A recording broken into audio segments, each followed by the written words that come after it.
Assalamualaikum warahmatullahi wabarakatuh. Waalaikumsalam Waalaikumsalam. warahmatullahi Wabarakatuh. Good morning, everyone. Welcome back to the second day of the second International Conference of Sport for Development and Peace with the theme of Indonesian National Ideal and Global Issue on Sport for Development and Peace.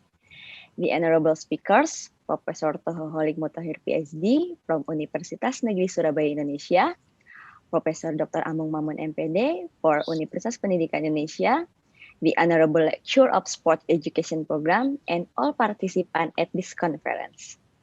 Ladies and gentlemen, first of all praise and thanks be to Allah Almighty for the abundance of grace and the joy that all of us can gather in this event in a good heart.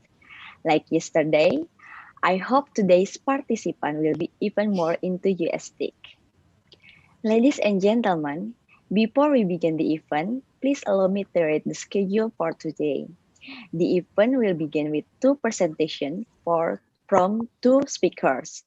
And in the last session, we will have a parallel session for our presenters who have registered their abstract or full paper.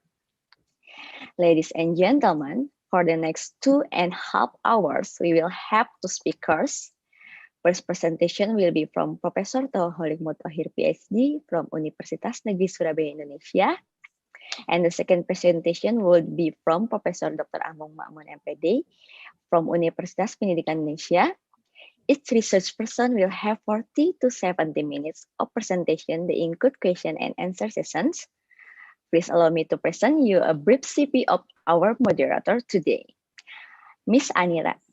Anira is the lecturer from PETE for Primary School Faculty of Sport Education and Health and also Management Representative MR of Sport Education Study Program in Universitas Pendidikan Indonesia. Her research interests are in the field of social science, sports, and physical education. Without further ado, Ms. Anira, the time is yours.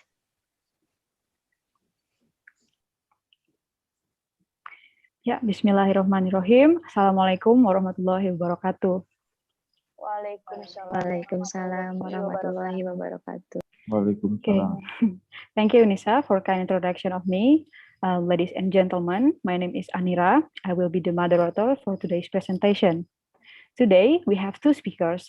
Each speaker will give 40 minutes presentation and 30 minutes question and answer. You can raise your hand at the end of the presentation or type your question in the chat room. In the first session, we'll have a presentation from Professor Toho Holik Mutahir with the title Sport Development Index and National Sport Development Policy Indonesia. But before we begin, allow me to read a brief curriculum vitae of him first.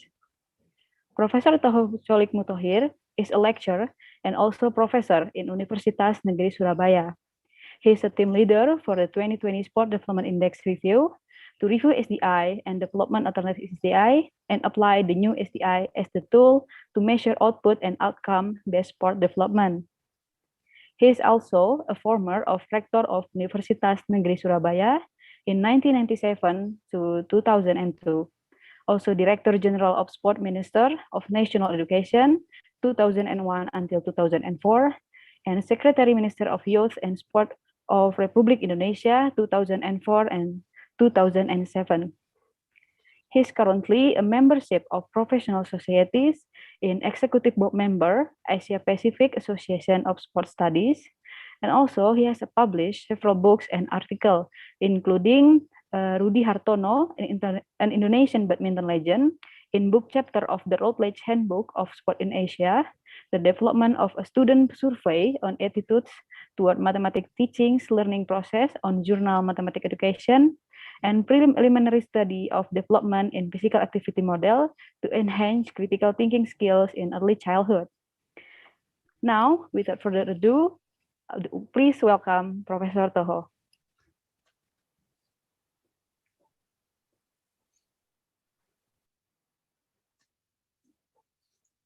Yes. Thank you, Ms. Anira. Very good morning, everybody, participants, and ladies and gentlemen. First of all, I would like to extend my sincere gratitude to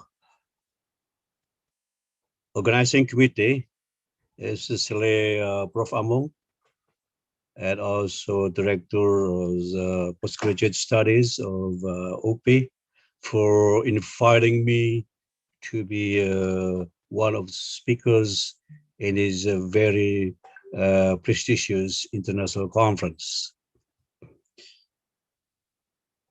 Secondly, I would like also to thank personally to my team for SDI development two, it is alternative one, who are involved in conducting our research for development the new SDI.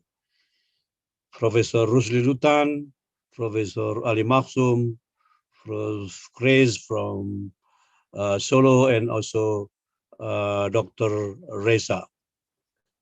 So because of this colleague, I try to use this presentation for based on our experience in developing sport development index and national policy of sport. Allow me to share screen first.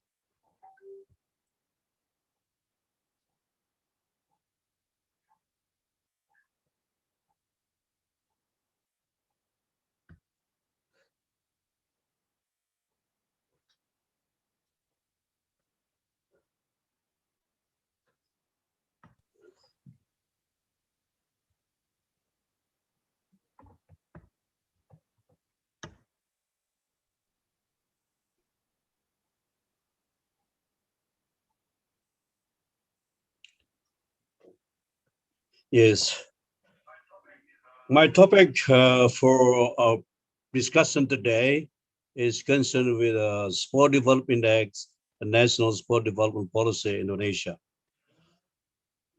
This is presentation is based on our experience and development of Sport Development Index since 2003. For presentation today, I would like to structure my presentation within three parts: the background, Sport Development Index, and national sport policy. First of all is Sport Development. This is the book that I produced in 2007 when I have completed my study for 5 years in developing the Sport Development Index with my colleague. At the time, we have worked with Professor Ali Maksum. This idea actually is by informal meeting when I was Director General of Sport in National Department of National Education during the time. One day, I just sit down in informal discussion with my assistant, Professor Ali Maksum, and thinking about the future of sport, especially Indonesia. At that time, there was a big issue of just new issue of developing human development index by Mapul Huaq from Pakistan. And I just come out with a rough idea. Why not we just starting to measure the development of sport as we now at present time until now, since also the presentation yesterday, we haven't heard actually we're talking about sport development, but how to measure sport development.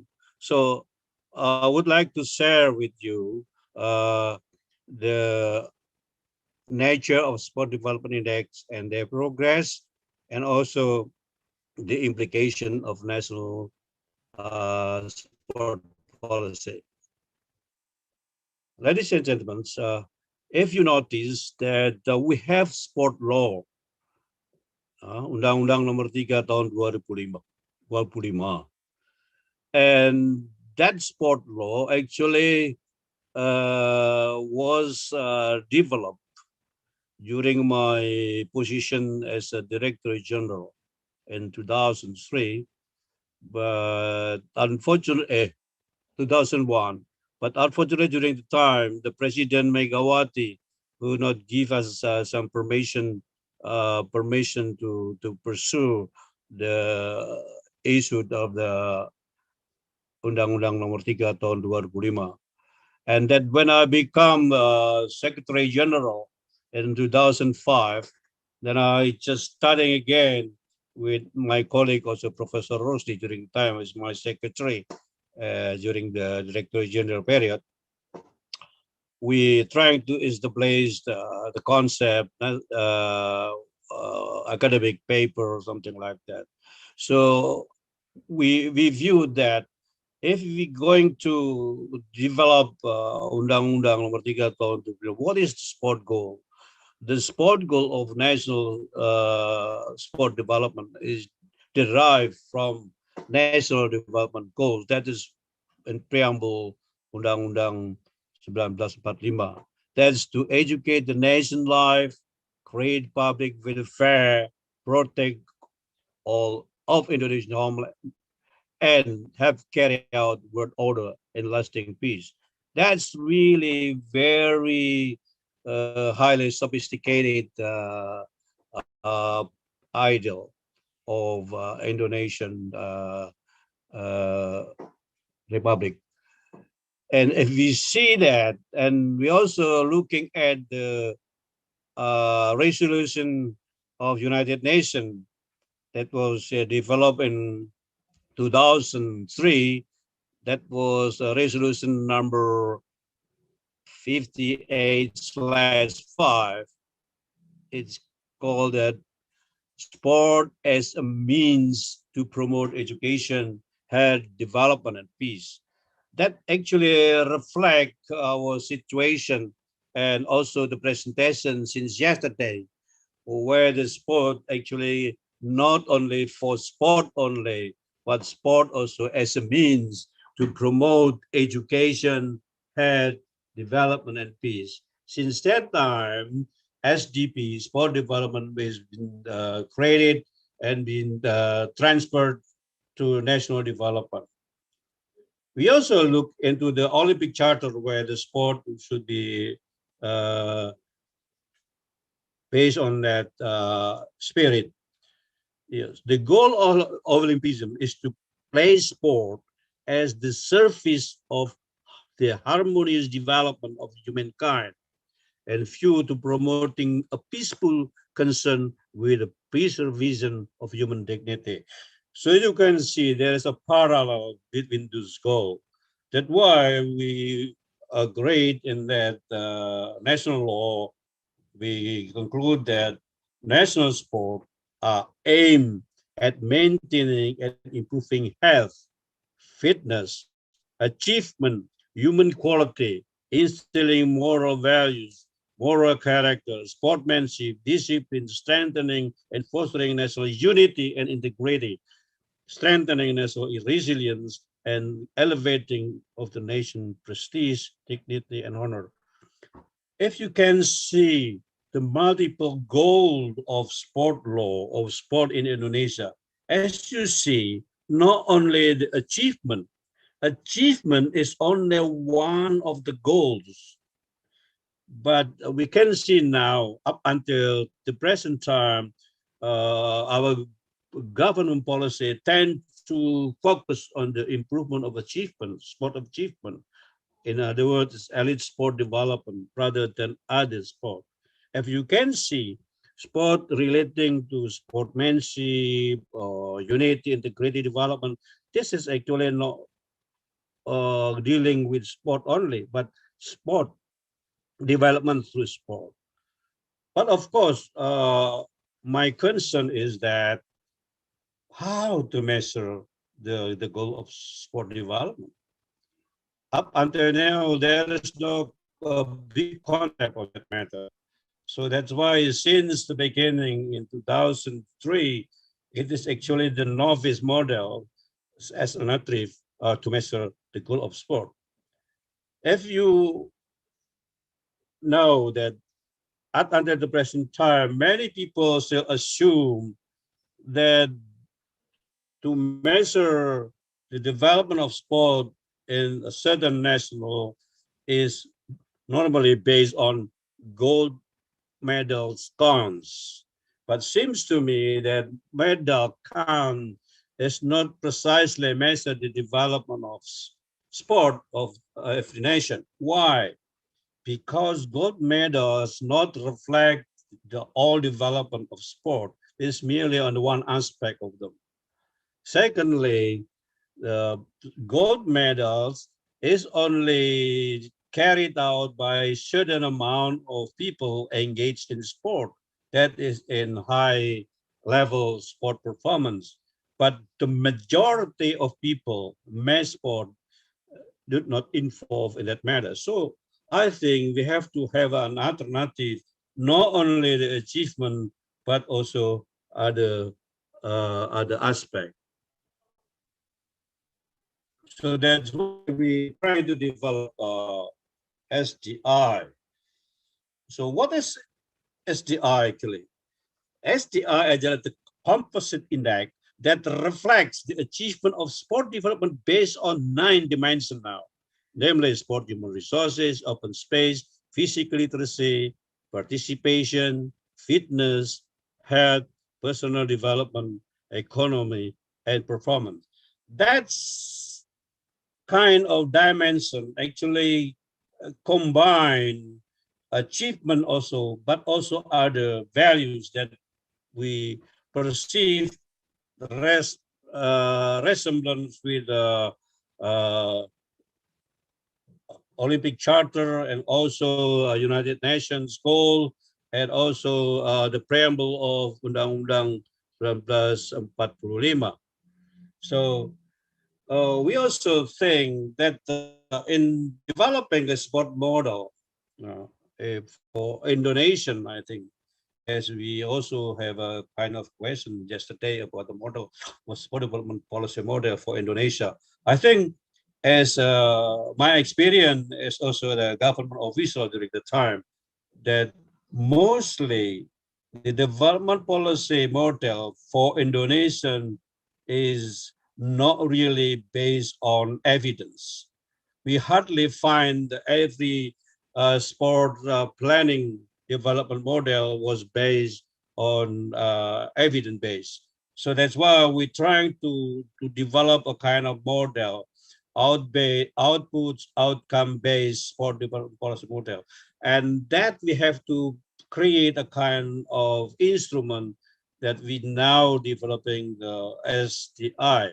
So I think uh, for the development of sport development policy model in terms of output, we can see the variables inside participation, excitement, fitness, medals, yeah, ranks, etc. And also outcome. We have to concern about that. Health, psycho well-being, excellent character, social capital, that economic impact. So that should be covered, not merely just the output that really it's around measuring only the paradigm development of sport, but we have also to measure the outcome that we are relate also the paradigm development through sport. So in Indonesia, we would like to touch shortly later about the paradigm shift in Indonesia. So this is the model that we are going to put into practice. And since my position as a government officer during the time, we try to emphasize this and we try uh, to introduce through sport development. But you see, our sport development first in the first place, we call it SG1 that I and my colleague developed in 2003, 2007. There are only 4 dimensions during farm. That is participation, yeah, public space and fitness and human resource.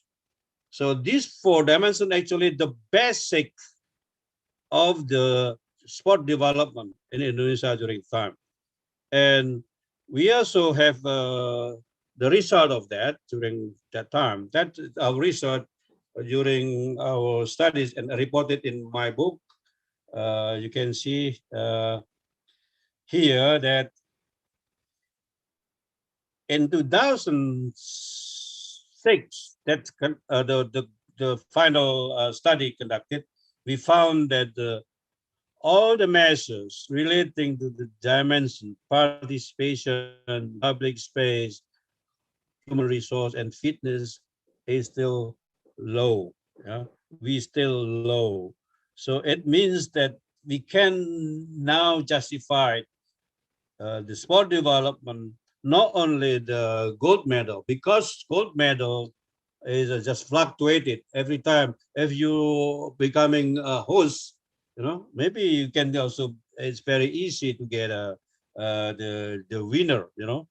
But also, if you want to be winner, you can also buy the athletes. So this kind of attitude is influencing, measuring the uh, sport development through meta accounts. So I think we should come up with the idea.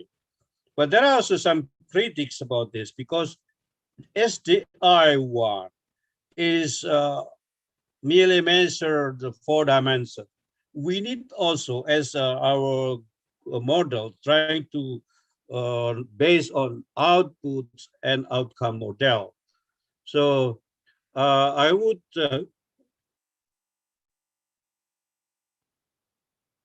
review my team then based on recommendation and also supported by the Ministry of Sport, especially the Deputy 4 and the ASDE Kemitraan. They asked us to review the Sport Development Index in 2020. And the four dimensions of SDI no longer satisfy the need of sport development. So we're trying to add some dimension that reflect the scope of sport.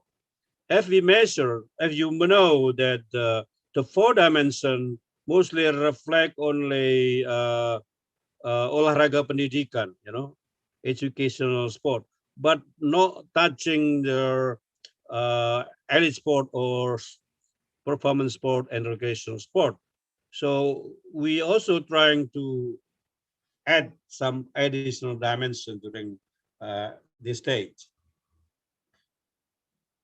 The existing SDI was developed in 2003 and it needs to be updated. That based on our observation also. And the SDA1 was based on the paradigm development of sport and is not compatible with the new paradigm development through sport as we discussed yesterday with Professor from Korea. Where is he? I forgot. Uh,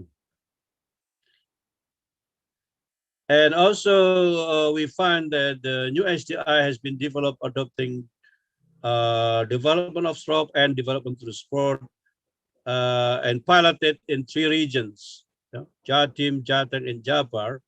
And we found the 19 dimension, and that have been identified and measured with high degree of reliability and validity in 2020.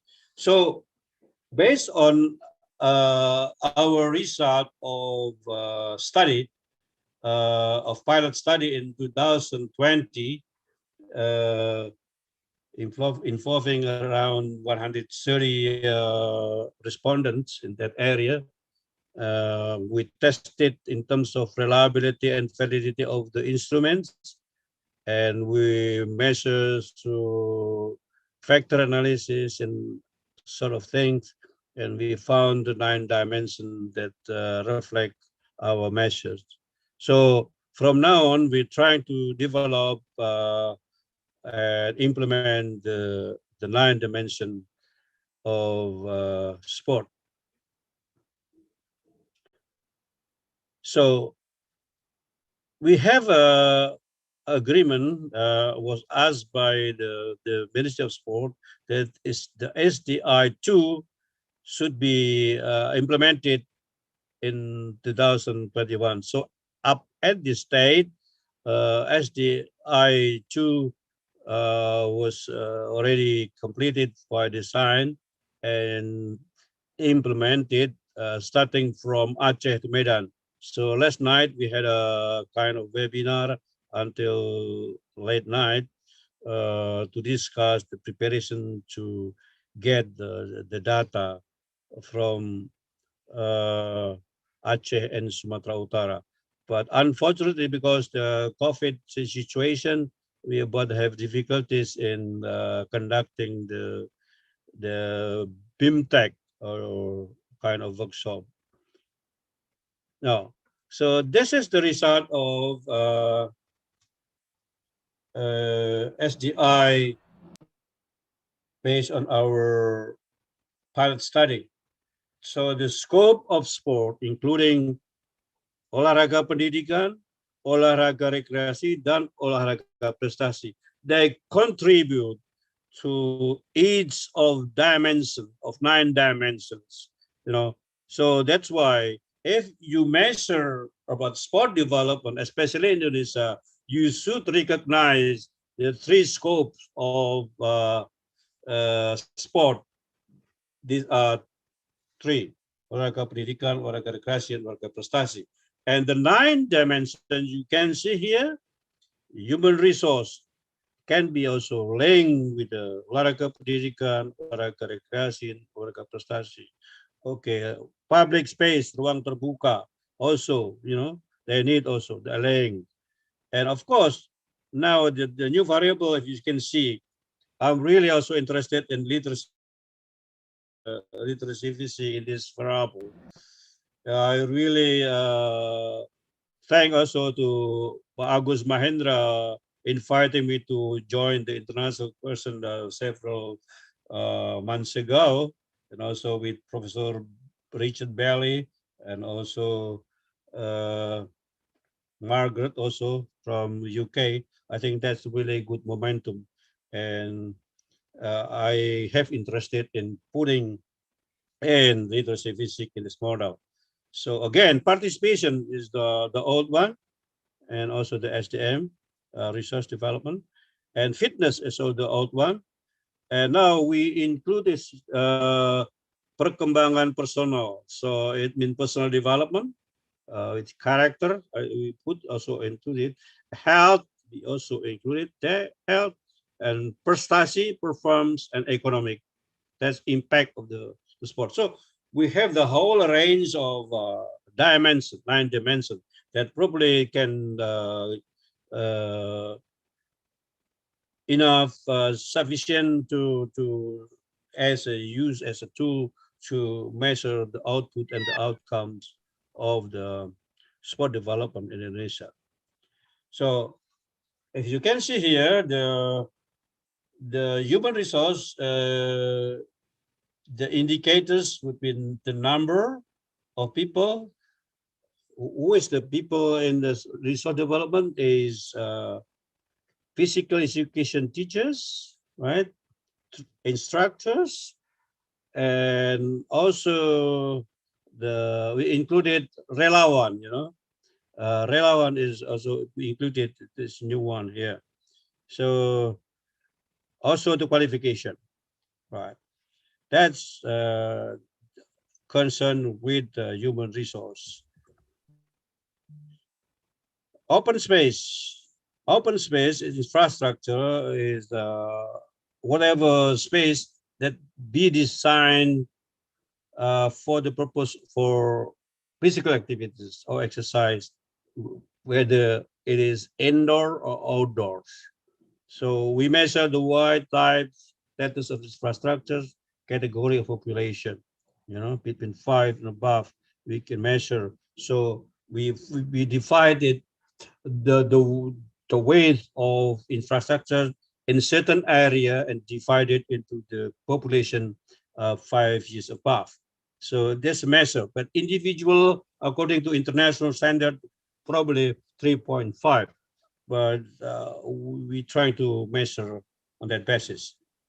Physical literacy. So we put these physical literacy variables or dimensions, including knowledge, attitude, in physical activity, motivation, self-confidence, and physical competence. So this kind of measures, including the questionnaire that we put in that system. Participation is related with the frequency and intensity. We also measure by using scales. Physical fitness, we measure by using the VO2 max indicator by multi-state fitness test, MFT. And personal development, that includes self-concept, social interrelationship. That's very important for our future development. Health, this is a very crucial idea, crucial variable that need to be scrutinized in the sport development, including health history, physical status related to health, health perception, and perception towards self. So this is a kind of measure that we have already validated, and hopefully, so we can also measure the impact of the sport in terms of health and sport performance. It's a bit awkward when we develop measure of uh, sport performance merely on medal counts. But we have also difficulties. But we try to find out some indicators. So we measure performance relating to type of sport. For instance, we try to compare the performance of each regions. Not only gold medal they get from certain events, yeah, but also the the potential people that involved in that events. Also, we need to be considered. So, and also that we recognize the total budget per year in that region, and also we should find out the population category on that matter. So this is a very important to measure not only medal count, but also the potential. And also we're trying to compare the budget that influence the development of sport performance in that area. Finally, we found the economy, including money spent for sport goods and services, total expenditure, and type acquisition relating to sport. Maybe we come up with some of the features that relating to economic later. So what is the agency of SDI? The team has considered that SDI is very important for evidence-based policy. As I mentioned, we at the present time, we just barely have evidence-based policy.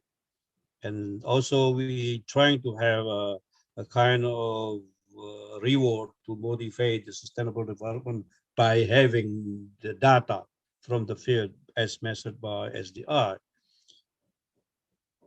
Based on that, we also have the basis for developing program or intervention policy. If suppose we found that certain area is low in terms of physical participation of physical activity uh, done in that area. So I think we should intervene with the best policy based on that research. Also in certain areas, maybe a lack of space, so we have to develop infrastructures, not only the stadium, but also open space in that region. Meanwhile, we also provide, based on SCA data, big data sport, especially economic potential, as now that the President Jokowi also instructing so have national data for big data in Indonesia. So sports should take action, and STI, one of them, take initiative. Now, this is an example of the result of pilot study that get done. For instance, in terms of the economic impact, it is very important. So we can also have the belanja olahraga, yes, the money spent by individual in that area. We can count here. So 70% they also spend their money for their own goods. What for? And the amount you can see here. So in other words, at the present time, we have difficulties in find out what is the impact of sport. What's the value of sport in terms of economy? Up until now, we don't have any solid data about that. So I think based on our result of today, we should find out much easier to find the data about the economic impact. That's very important in order to make a policy development, especially for political people. Because if sport only, uh, you know, uh, just expending the money, not only having the income, this is actually the quantitative value of economic. By everybody joining sport and high level of participation, it means there are a lot of impact in economic. So economic move. As you see that economic impact of sport is really high, especially in sport industry, like in Korea, UK, and America. I think that's one of the great investment for sport perceived from social economic one. So we also find out from that case what kind of good that they buy. You know, you can see here the variation. They mostly buy the goods, peralatan, also pakaian olahraga, sepatu, that mostly normally buy. But at least we got the data here, right? And also jasa, what kind of jasa they spend their money for transportation, for uh, hiring goods, something like that. So this is the kind of data that we should need for our future in order to identify the value of sport in terms of economy. Ladies and gentlemen, I would like to share now the second aspect of sport policy. What is the importance of sport public policy in general in sport? Sport is a significant cultural element is in countries, which is shown by the immense media attention to the successful performance of the national team and the support for the construction of stadium and other infrastructure that is sought from public tax. So that's why that needs attract the public policy. Sport is also considered a resource not limited to shopping as an end, but it can be used to help achieve non-sport policy objectives. Political power of a country, overcoming social alienation, reduce obesity among children and adolescents, improve economic development and urban regeneration. That's very important, you see. Well, we should not stop only the paradigm development of sport. Rather, we have to also continue to the development through sport. So, in my view, as I also put forward yesterday, Indonesia not only development of sport and also not only development of sport, rather than convergence of that. So, sport is not only the public service, but also an aspect of social welfare. It is an important element of economic activity. That's good point with that.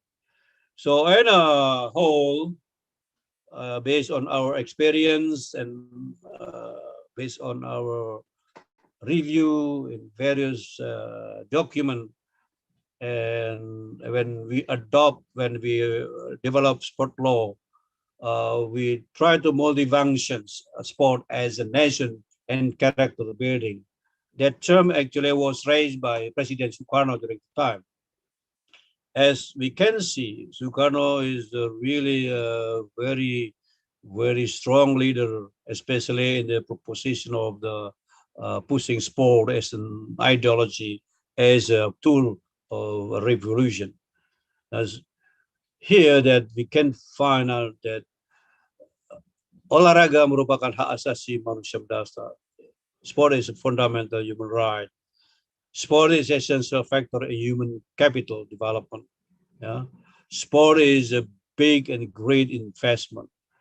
Sport is also the best school of life. Sport is also as a perceived as an instrument for national prestige. Sport is instrument development and peace. And we also perceive that sport also as instrument national relations. So that kind of function would be wrapped in the national goal of sport as adopted in national sport law. And that relate with the system, we call it sport for the nation and character building.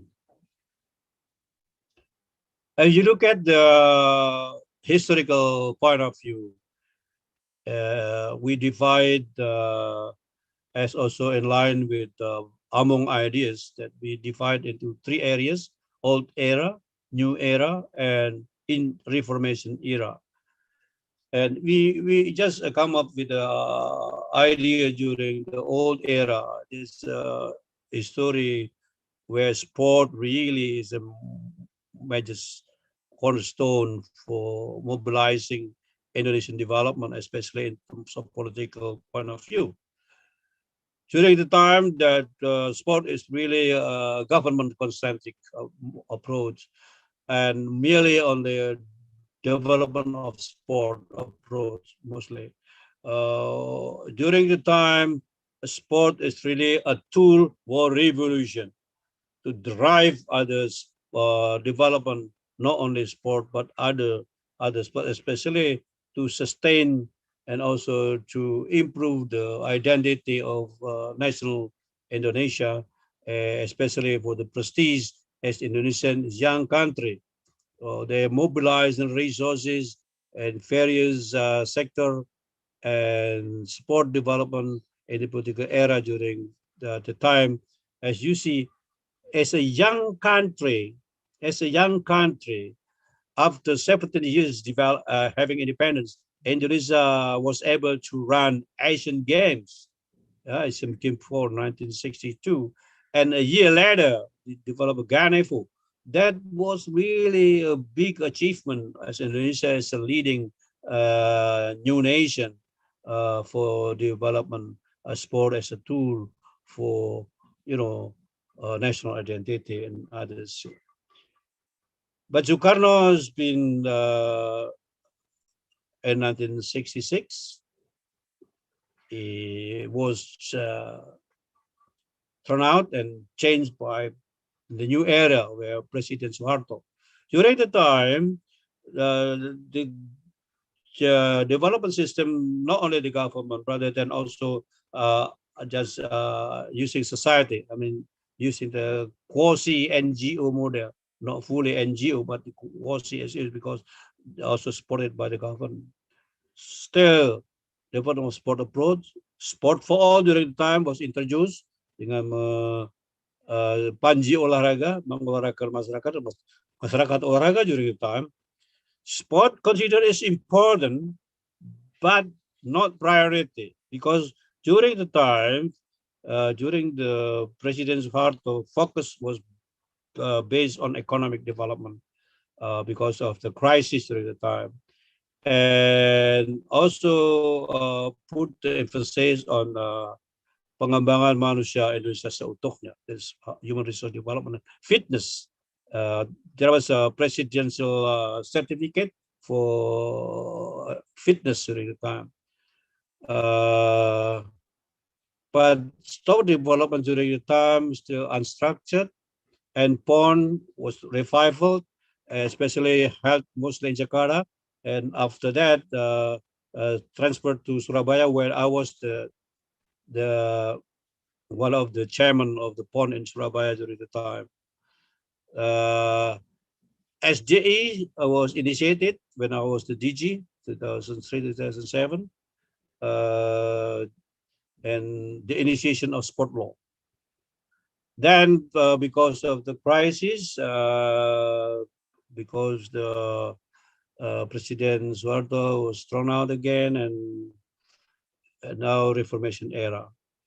And Habibie, as a president in the transitional period, he took the lay down the democracy, civil society, masyarakat madani, and we also introduced a third way model. Yeah, during the development of sport law, we're trying to learn.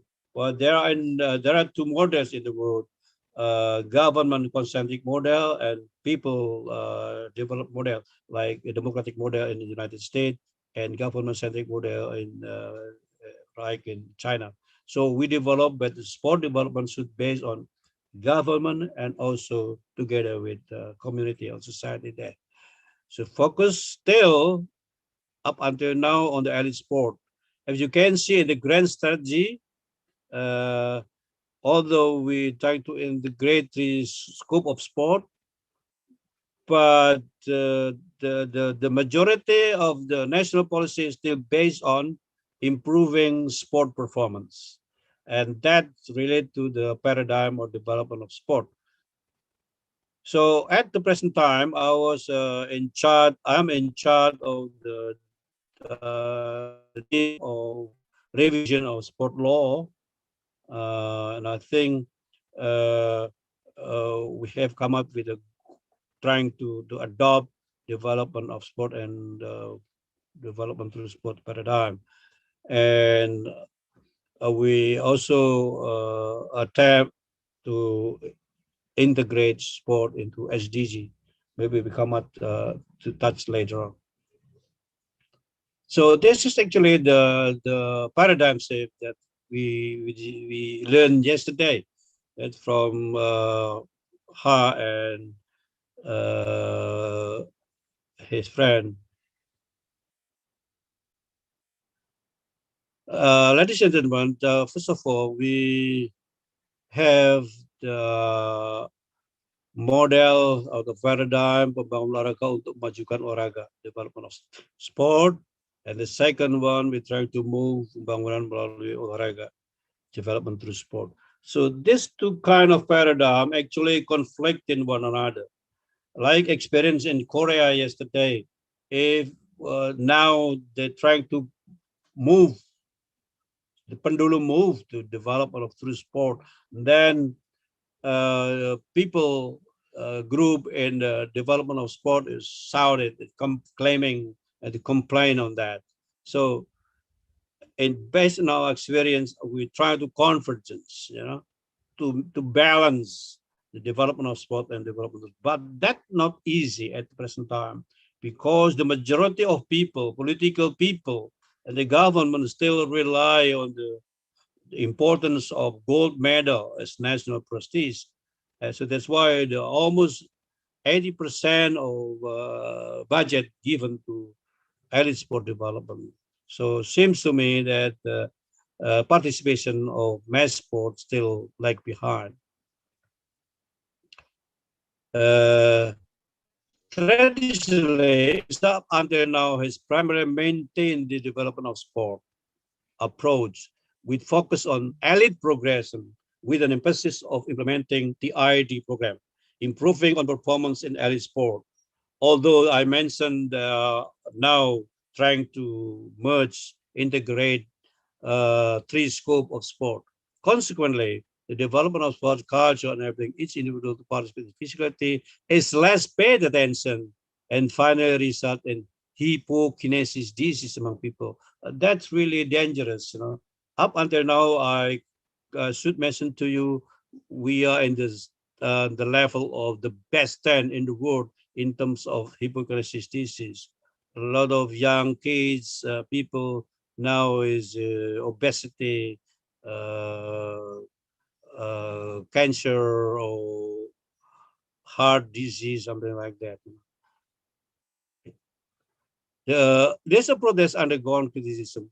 There is an increasing need to save from development of sport to development through sport for development approach. This latter approach to utilize the true value and power of sport as a vehicle to various personal, social, cultural, political, and economic development. At the present state, there is an attempt to reduce the imbalance between elite sport development and mass participation by employing those and SFD approach and the effort revising sport law 2015 and the development of grand design of sport Indonesia adopted an integrated approach with an attempt to include the balance between performance, competitive sport, education sport, as well as recreation sport.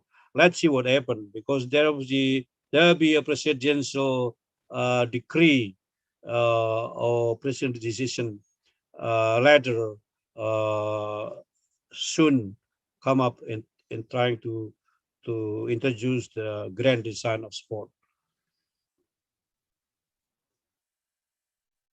According to her, the SFD movement has not been fully recognized by many nations until the United Nations MDGs were established in 2000.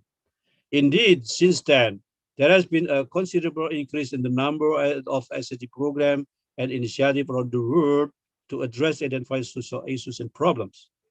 Specifically, numerous sport for development programs have been implemented to redress discrimination and encourage respect for others, preach social, cultural, and ethnic divides, combat HIV/AIDS, eliminate non-communicable disease, as mentioned at the time, during contribute to gender equality and head physical wounds among traumatized victims of disasters, civil unrest of war. As of July 2014, there are a total around 572 organizations involved in the SFD program worldwide, ranging from starting federation to local non-government organization, NGO to government agencies. So that is, I quote it from her. If we compare, ladies and gentlemen, regard to sport, development of sport approach, development through sport approach, that the development sport approach tend to traditional. The focus on the creation and enhancement of sport, participation in elite sport, yeah, pyramid model, to build sport capacity and development sport itself. I also quote from her. And on either side, the development through sport, uh, at the present now, they also uh, non-traditional approach. There are recent and non-traditional approach. Sport is a powerful engine, yeah, to drive various development. So sport is an enabler to other development, conflict resolution, human development, promotion, and others. So this is a combination. But I like to put forward in this situation. But we are not just in that area of development of sport or development of sport as a pendulum, but we try to make a balance between those. I would like to touch a little bit on the development of sport and development through sport and national sport policy. Indonesia has paid very little attention to the role of sport can play as a tool of social and personal development in development of sport. Similarly, scholars have paid little attention to the development of through sport approach, while predominantly focusing their attention in taking the development of sport approach. In recent years, however, in the Indonesian government has begun to show interest in the development through sport approach of national sport policy. As you see, SDG actually is mandatory to every national.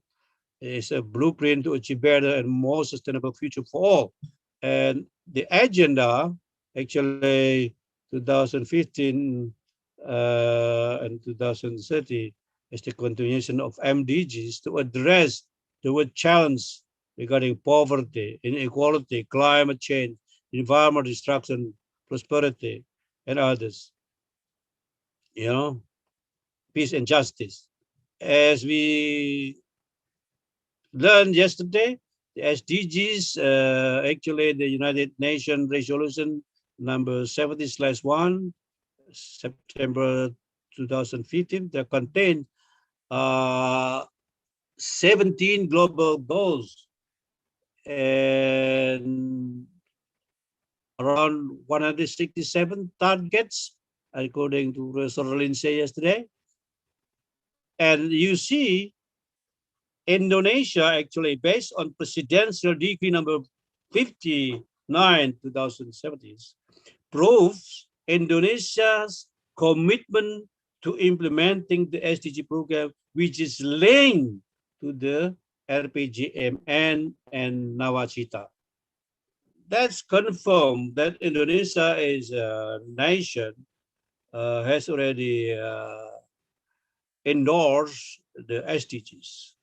Now, since 2018, the SDGs according to presidential decree and must be adopted and integrated with the development in the province and regencies of cities and collaborated in the objective targets and indicators in the of long-term development and medium-term development in the region. So it's really clear, but unfortunately, we don't have any data about this.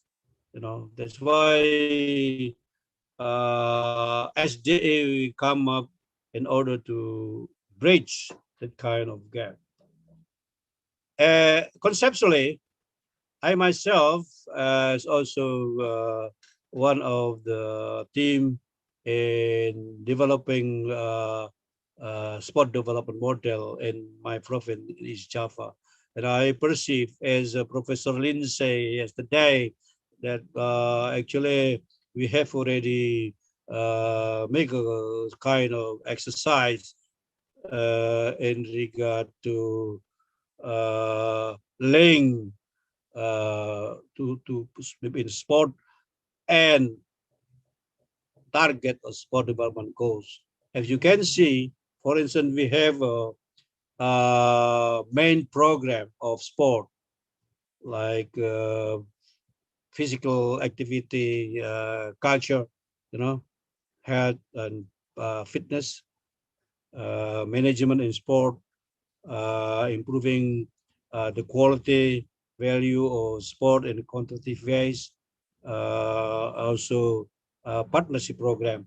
So you can see in that area uh, how to link between sport activity in your region, the vision of the government in Nawacita, right? 5 vision, and also target of the goal. So we have to come up with that kind of diagram in order to perceive, to link that sport should also respond not only for sport development person, but also for sustainable development goals. That's what the idea.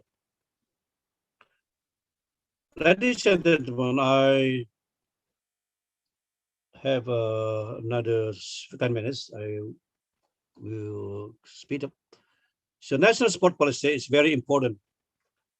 We have already sport law, but I think it is not enough. Policy actually is a formulation of decision that can provide a vision and direction for the development of sport in Indonesia, right? So we have to have a direction for the development and development of sport, you know. So they have to reflect various instructional, institutional, yeah, reflect various institutional interests integrated in sport. So sport actually not only belong to Menpora, sport is belong to other institutions as well, like Department of National Education, Department of Ministry of Religion, Ministry of Social Affairs, Ministry of Culture, and so on. So It is also reflect extensive collaboration.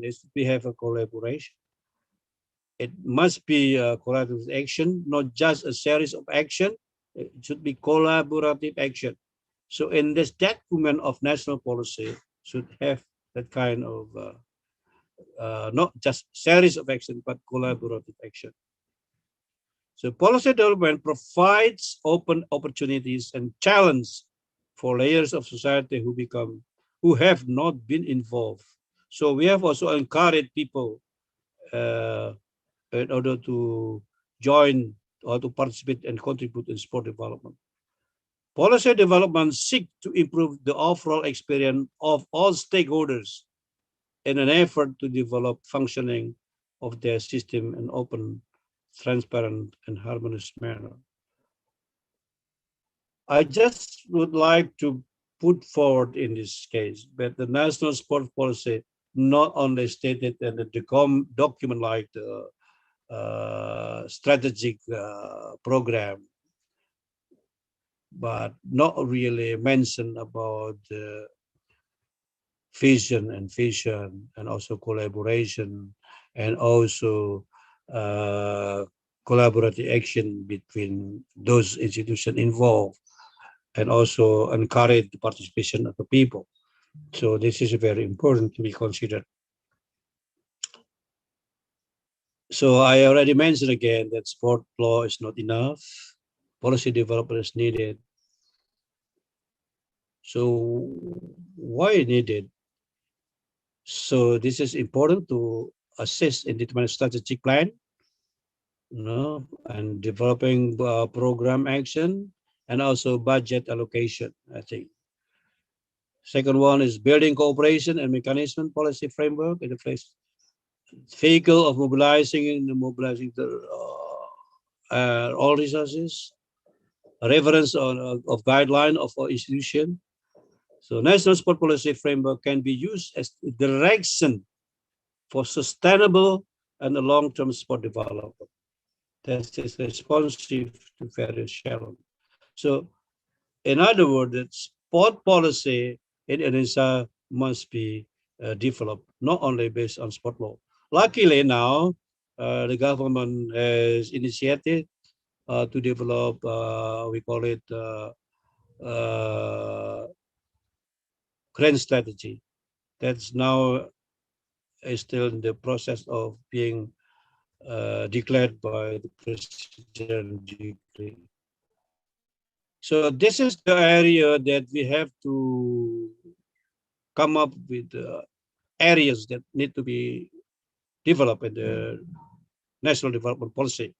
I suggested that we have to mapping and collecting on sport potential district cities throughout Indonesia, and that through SGI. Studying, formulating the development policy in the field of database, regional sport, as well as formulating action program based on adding that the policy should based on base evidence. Preparation of national sport grand design, roadmap, and action plan. That already done now, but I think we still need further action for that. Formulation and integration of long-term strategic plan for sport development covering education, sport, recreation sport, achievement sport, covering 26 key areas and orientation of the development, participation, achievement, and sport industry. I come up later. Then institutional strengthening and governance of active efficiency and accountable sport system, development of government community partnership as well as international cooperation part, and monitoring and evaluation of the implementation of sport development to ensure that the implementation of the sport system runs and expected according to standard. I emphasize the last one. Up until now, we almost done nothing about making the national assessment of sport development in Indonesia. So I think this is very important for the future development. So we identified there are 6 factors to support the success of sport policy in Indonesia.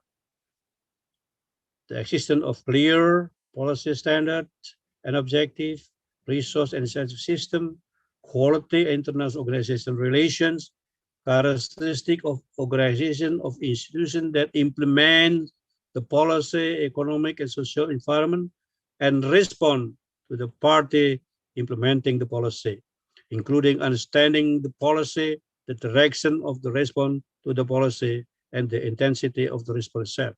So, ladies and gentlemen, the last one is very important. Even you have the beautiful national sport policy, but if your stakeholders not having a good response, not really taking care about the implementation in an effective manner, then useless. So I also want to put forward a common weakness in a policy is that it is over formulated and does not contain how the plan is translated into action. And that's very important if we want to have a clear understanding of national sport policy. So this is the strategic areas that put in the national policy based on our experience and our research. And I also learned from Australian national sport policy. At least this area should be included in the national sport policy. And I put red that covered in SDI. You know, this is very important.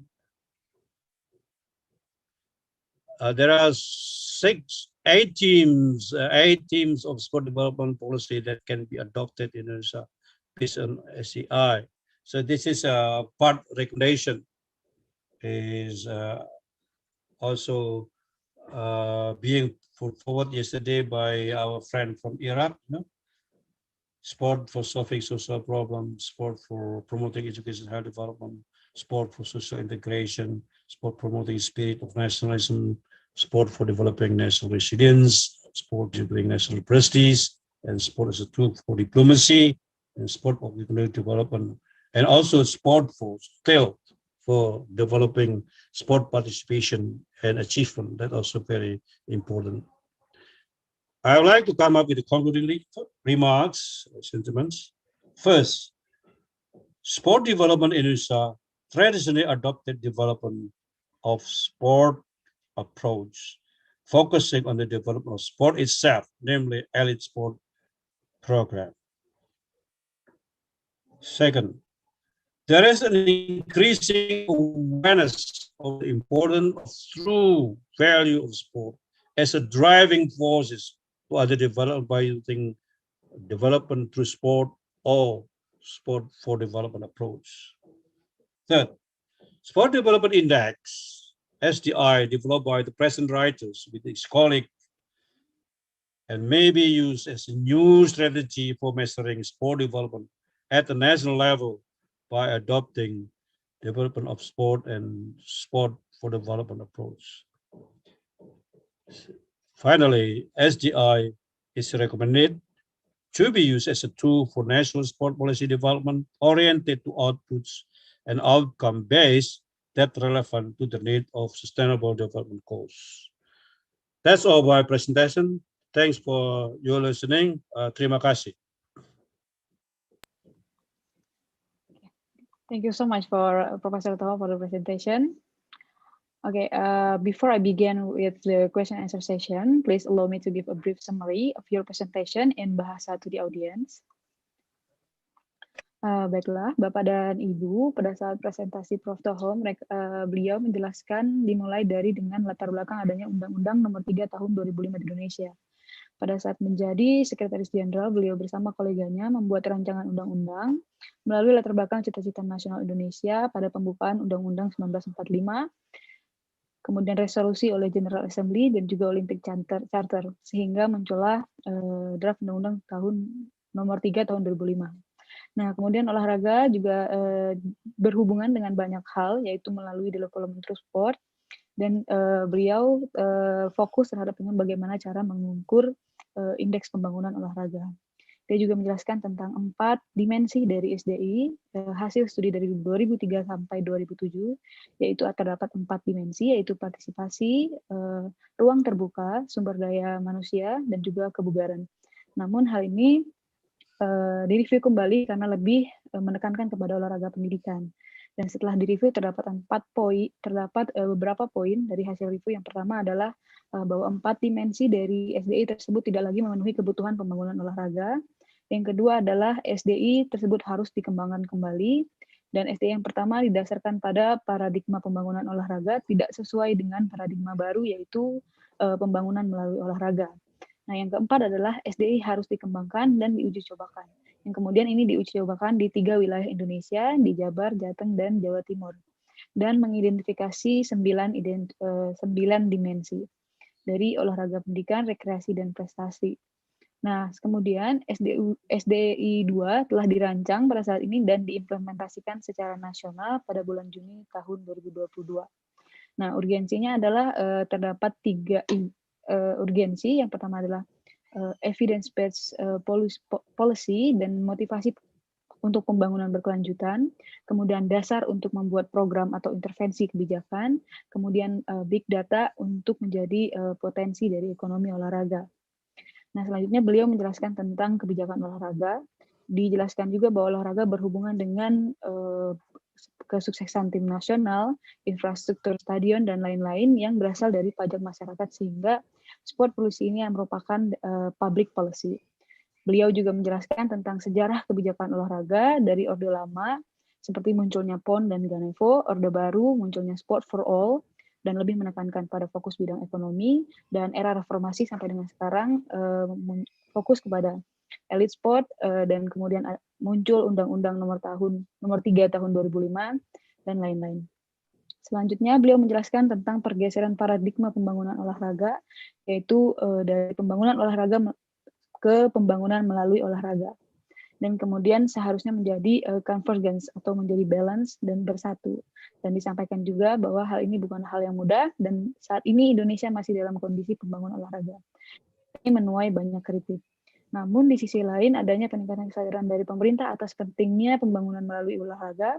Ini berdasarkan keputusan Presiden nomor 59 tahun 2017, yang isinya adalah Indonesia berkomitmen untuk mengimplementasikan program SDGs dan sesuai dengan RPJPNM dan Nawacita.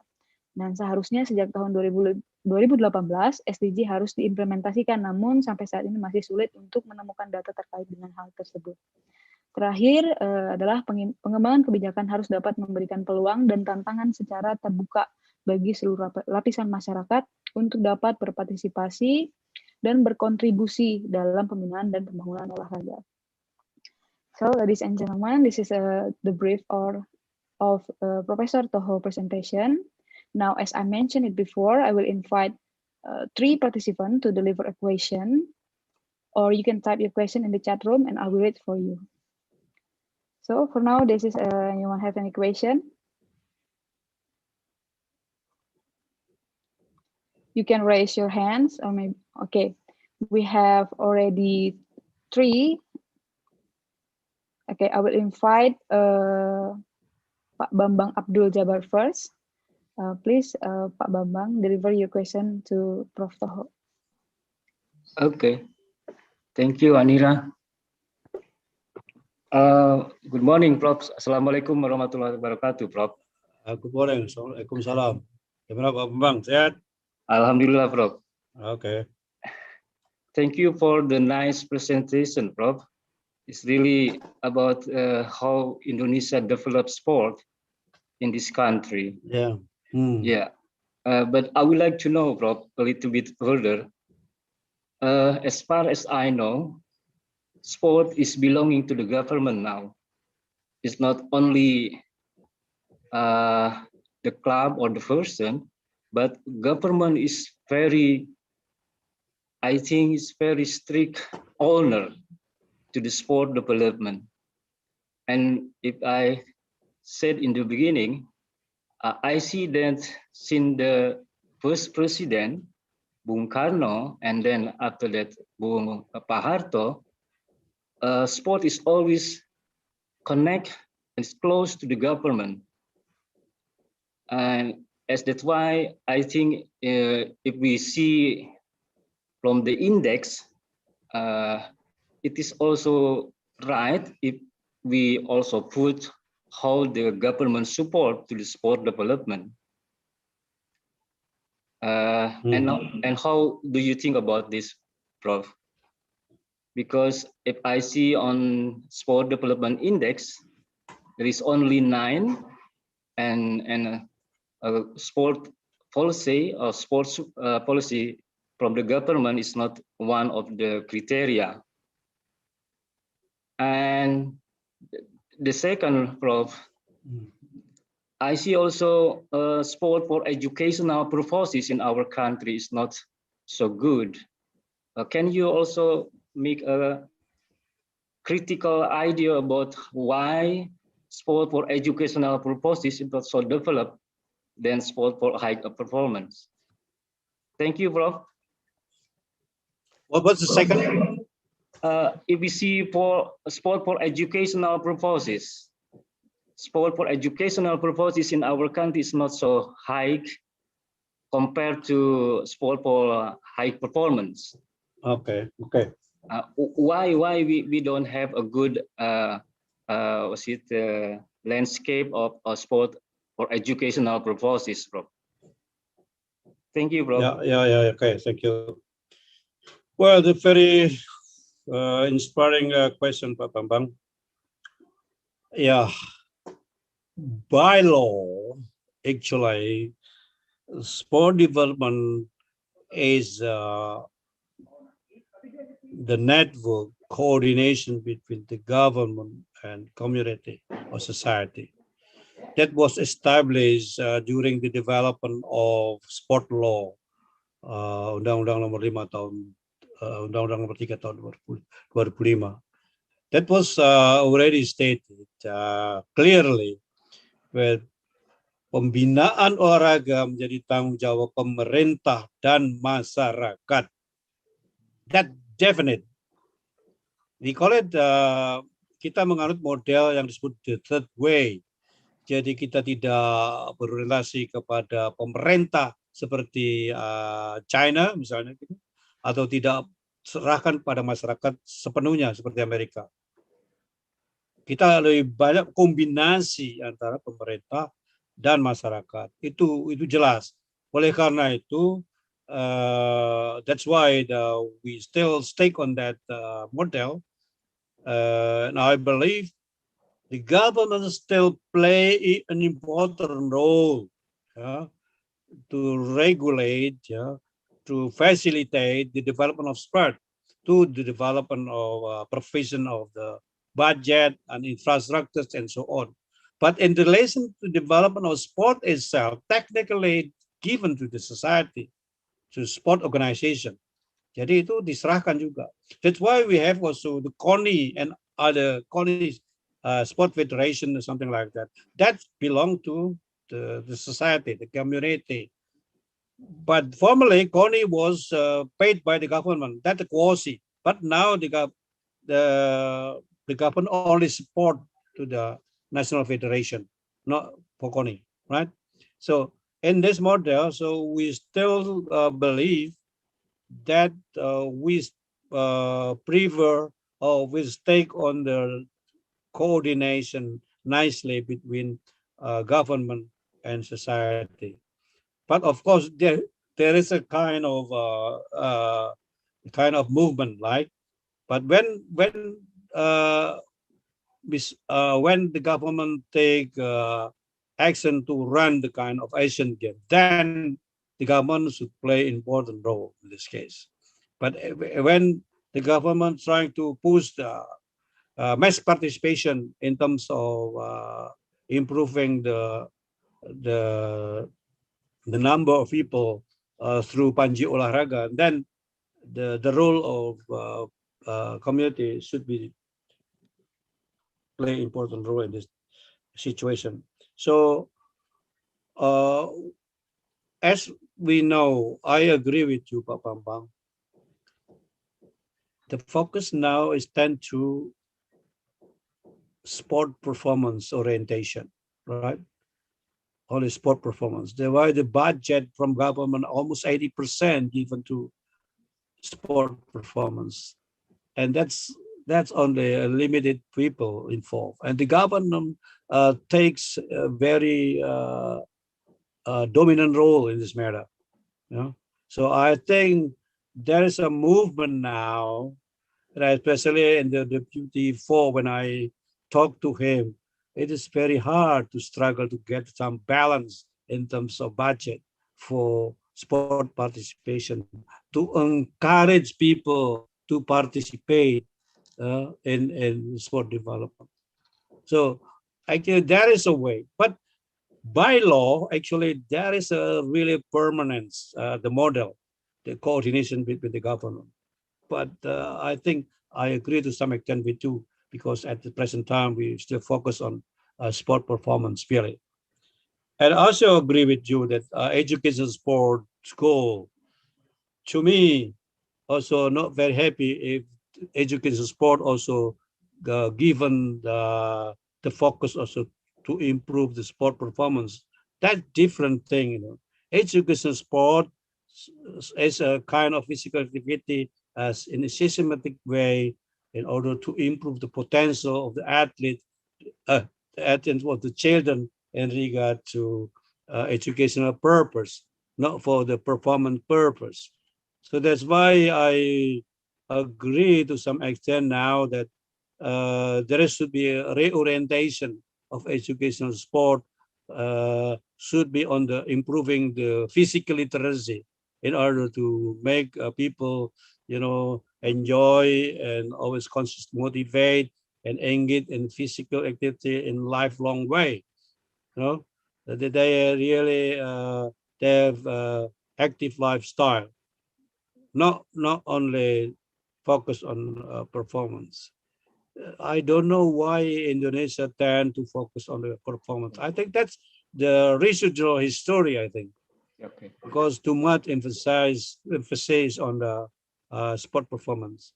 And I think we should move, the academic should carry out the study and Okay. to move forward in order to make balance Okay. between mass sport and elite sport and also educational sport. Okay. Having that, I think we have a solid base Okay. for our sport development in Indonesia, Okay. because everybody will enjoy, participate in a long life manner. Not only the high level athlete in a certain level of community to have enjoy the sport facilities. Okay. That was my position. Thank you, Pak Bambang. Yeah. Thank you, Rob. Thank you. Okay. Okay, Professor Toho, we have two more questions from the floor. So I will invite Ms. Aryati to deliver the question directly to the Prof. Toho. Please, Thank you very much, Ms. Prof. Toho. Nice to meet Oh you. yeah. Okay, Bu Aryati. I think you have enough information, but we need to socialize more, bigger on uh, our people all over the world. So this is, I think, this is the best. I saw so long to see how this information is supposed to be on every single department to know. Yes. So this is my concern. Like, you have worked hard from the beginning, I knew, and then I so happy to hear that. So the point, like, I saw you a lot of information I get already, and then I would like to have some concern about how I saw you in first to see the financial. So I saw the financial, you mentioned it. I think need more transparency. So how we see as a citizenship to know if there is a budget for any sector. What you mentioned about three character of sport, we know and we involve with this, or we have to support them. So this is Okay. one. And then the other thing is, we have to know, like, the sport movement we already have for a long time, but maybe just slow move. And until today, I think you have more progress and more Yeah. faster. So, and Okay. then the third thing is like the urgent policy in term of collaboration of intern department. I think this law actually have to be sitting with the summit meeting to Yeah. agreement what you have. This is a work hard for you then to know as a sit on the equality together to look forward in a positive way. And then the one I really want to mention about the whole thing is maybe we can have a quote. I ask you how you maintain this, like no sport behind or sport for all. We have to look on because sport is itself. The meaning is different from the citizen to understand the definition, so we have to juggling about the definition about sport for a citizen and sport for elite and sport for the education itself. Yeah. So and then we have to say maybe no physical activity behind, for example. So how you implement this to help citizenship to understand all you have work and then work together as our uh, future for we have to say DO or SFD or PTS or SFD approach. Okay, that's my question. Thank you very much, Prof. Whoa, really very extensive questions, Moriarty. I would like to answer, respond to your questions based on my experience and my thinking, right? Uh, I remember when I was the secretary minister of Moriarty, that was the time that really difficult for me as secretary manager, that we see that our budget is so limited during the time. And I have to think over and over to maximize how to get funded. Because if you are national policy and you don't have money and you don't have a logistic, you can do nothing. So as a secretary minister, you got to do something. And that's relate with your question actually. So uh, I did several strategic things. First of all, I studied about the documentation and everything, and international document, national document, and I found that sport not only for sport development, sport is on those for national. Uh, sport is important for national development as well. I mean, in the area that it means that sport for national development, sport can be seen as an education of the nation. And also see that in the UN resolution, I quote, sport as the means to promote education, health, development, and peace. And I quote that, and I make a paper, academic paper that I presented to Bapanas, to SECMAC, and to struggle to convince that sport is not only for sport. It needs more budget because it's education sector. You see, education sector got 20% budget, and I got nothing from that. So I just put forward sport is part of education of the nation. And I fight by myself to convince Baparas. And also I work with the parliamentary people there. And luckily I got it. I got it. So sport get a slice of financial budget from the government, from 20% of national education, right? So it was really the big story. That's up until now that we got the fruit from that. So after having that, I got pension. So my successor will have the fruit for that. But it's okay. Well, that's the way that we do think and act smartly in order to get the financial support. The other thing that I got in my mind that now it's timely that we have to think sport in entrepreneurship way.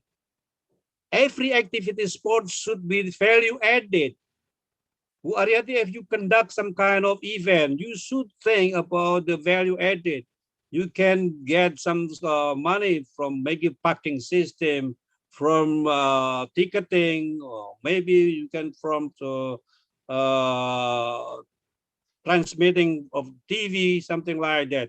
So, in other words, that every single person in Indonesia, especially those who involved in a sport organization, should think value added and using kewirausahaan approach, entrepreneurial approach for their action. So that's my answer for your question. And I think uh, we have also now with your situation as sport movement.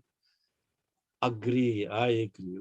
We really greet people trying to good a good idea, but when we come up with the implementation and a sustainable way, that's a problem.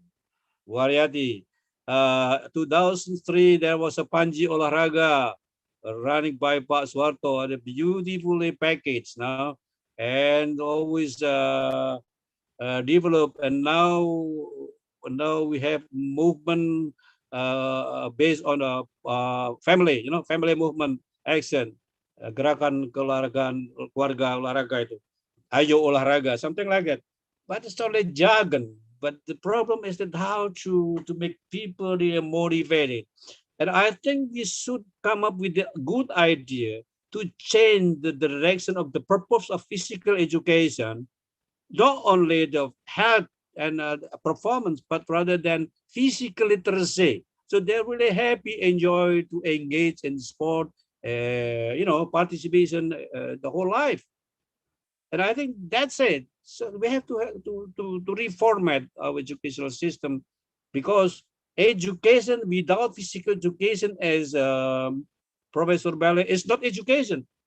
So education should also physical education. So I'm sure that we have to come up with a good idea. We've got to stick together, especially scholars like Ariati. Come forward and become a new leader for tomorrow. Because I already, still young, but still need a successor like you. No? Yeah. This is again. The third question is really make me up until now still, what do you call it, the crazy about it. One of the big problems that we face for Indonesia is that about the collaboration, partnership. It's a beautiful word, but it's very difficult to implement it. So that's why when I becoming a team, I changed the pasal tentang kerjasama, the partnership, into one specific pasal in terms of kerjasama. And I asked in that rumusan should be become president's decree. Not only just the sport should be coordinated by minister. No, minister of sport, youth and sport not able to coordinate all institution level. There should be president or vice president. So I have the idea that there should be any kind of decision letter from the president should collaborate all institution level in central, local, and regional level, and between kementerian, should get together in order to find out the solution. So sport is not the portfolio of Ministry of Youth Sport, rather than portfolios of many others kementerian, ministries, right? So that's why we have to have a collaboration of that by decision letter. So hopefully it works later on. And that's my answer to uh, the third question. And I think in terms of, again, like, this is also interesting to me. Uh, Friends, ladies and gentlemen, the word sport actually is not similar to olahraga. Yeah, you see that? Olahraga actually is not the good and the same similar terminology with sport. Olahraga is really beautiful word. That's really only Indonesia can touch the real meaning. Olah and raga. So as Professor Bailey mentioned, but the raga, I mean, it's a dominant role, not only the subordinate by the mind. So body, mind, and soul should work together, and body should take the lead in order to move. And that's why I like the word sport. And that's create the idea. When we have now at this time the coalition, yeah, the coalition conflict between KONI and KOI, yeah, Komite Olimpiade Indonesia and Komite Olahraga. That actually we have to have a different meaning in order to KONI and KOI to become one. We have to change the interpretation of the meaning of sport. Yeah, sport means Olympic in the spirit. Yeah, not only the sport. Jadi KONI itu bisa diartikan Komite Olahraga Nasional Indonesia, itu berarti juga the National Olympic Committee of Indonesia. Jadi antara KONI dan KOI dalam tanda petik itu mesti sudah diganti. Ya KONI, ya KOI itu. Karena olahraga diartikan Olimpik, bukan sport. Bisa dipahami ya, Bu Aryati ya? Inilah implikasi bagaimana saya dengan teman-teman untuk mencoba reinterpretasi the term of sport, not the same as olahraga. To me, olahraga, the spirit is the same as Olympic, where physical, mind, body, and soul become together in order to revive the people moving. Okay, that's my question to Aryati. Thank you. Prof, before finish, thank you very much, Prof.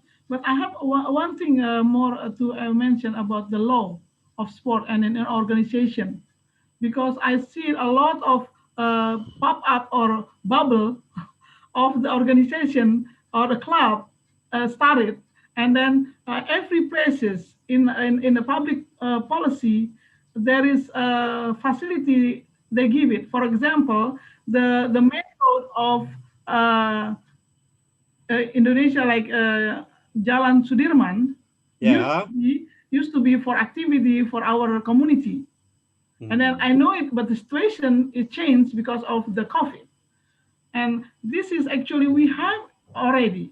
And then the point is the law, the sport law, how them to give them know how to make organization better to organize their club to the mention of yesterday. So I mean, we started, but I don't really see like who can they go to? Like for example, on the state there is somebody to organize, and then they can register or something like that.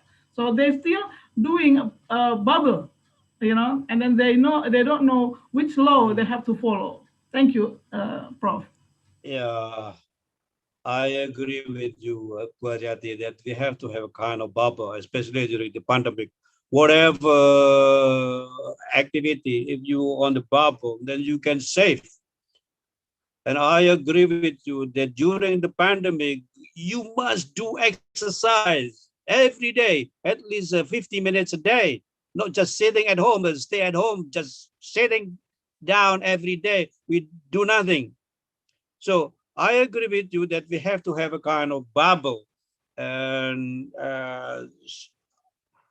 circulate it and announce to people, because this area is to be sterilized and everybody can join using protocol kesehatan. And I got a good information from you, Bojati, when I had a discussion with Ministry of Health and Governor Bali at the present time, we develop a kind of tourism area, the bubble and Ubud, it really designs basically with protocol kesehatan, sterilized, and with everything really in that bubble, in that area is really clean and green. And everybody can, before entering that bubble, they have to be sterilized and they can be working. Second thing, I did myself, but I just checked my healthiness to Premier Hospital. He call it the green hospital, right? Everybody entering this hospital must be tested antigen, right? And free.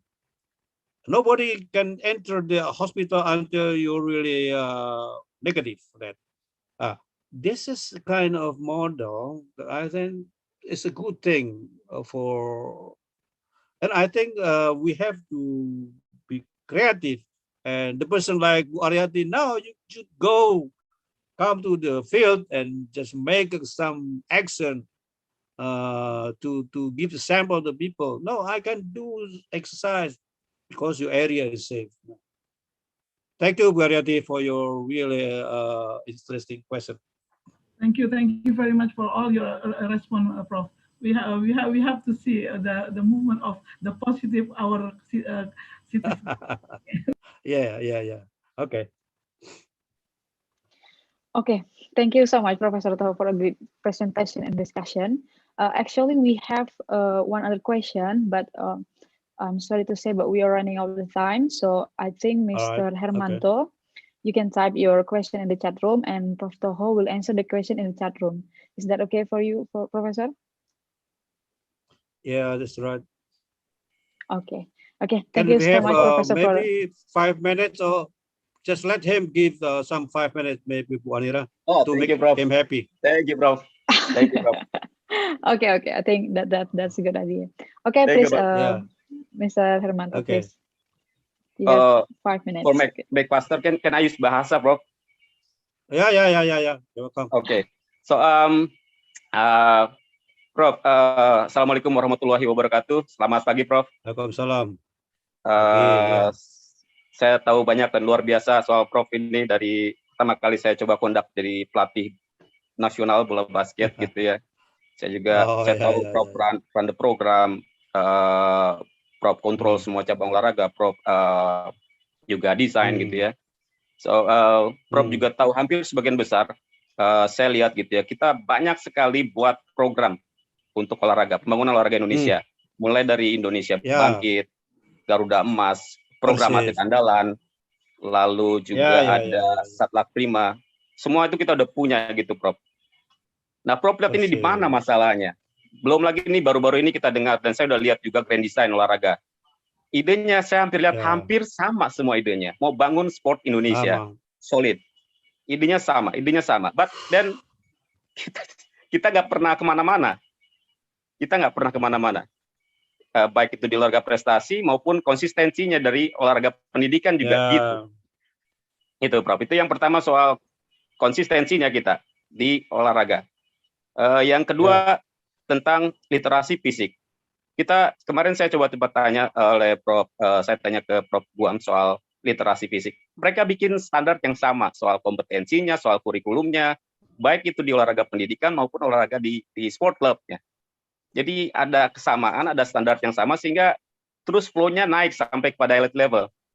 Bahwasanya nembak kalau syuting di bola basket begini ya udah begitu terus konsisten banget mereka bikinnya. Di samping tadi ada beberapa bahasan Prof soal bagaimana pemerintah juga support dan lain sebagainya. Yang ketiga,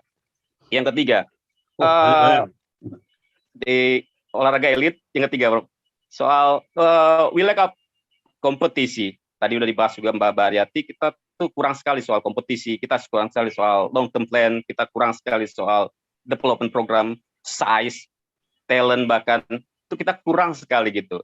Nah kita tuh juga butuh banget soal scouting gitu, terutama daerah-daerah timur lah, banyak atlet yang harusnya bisa kita gali potensinya gitu.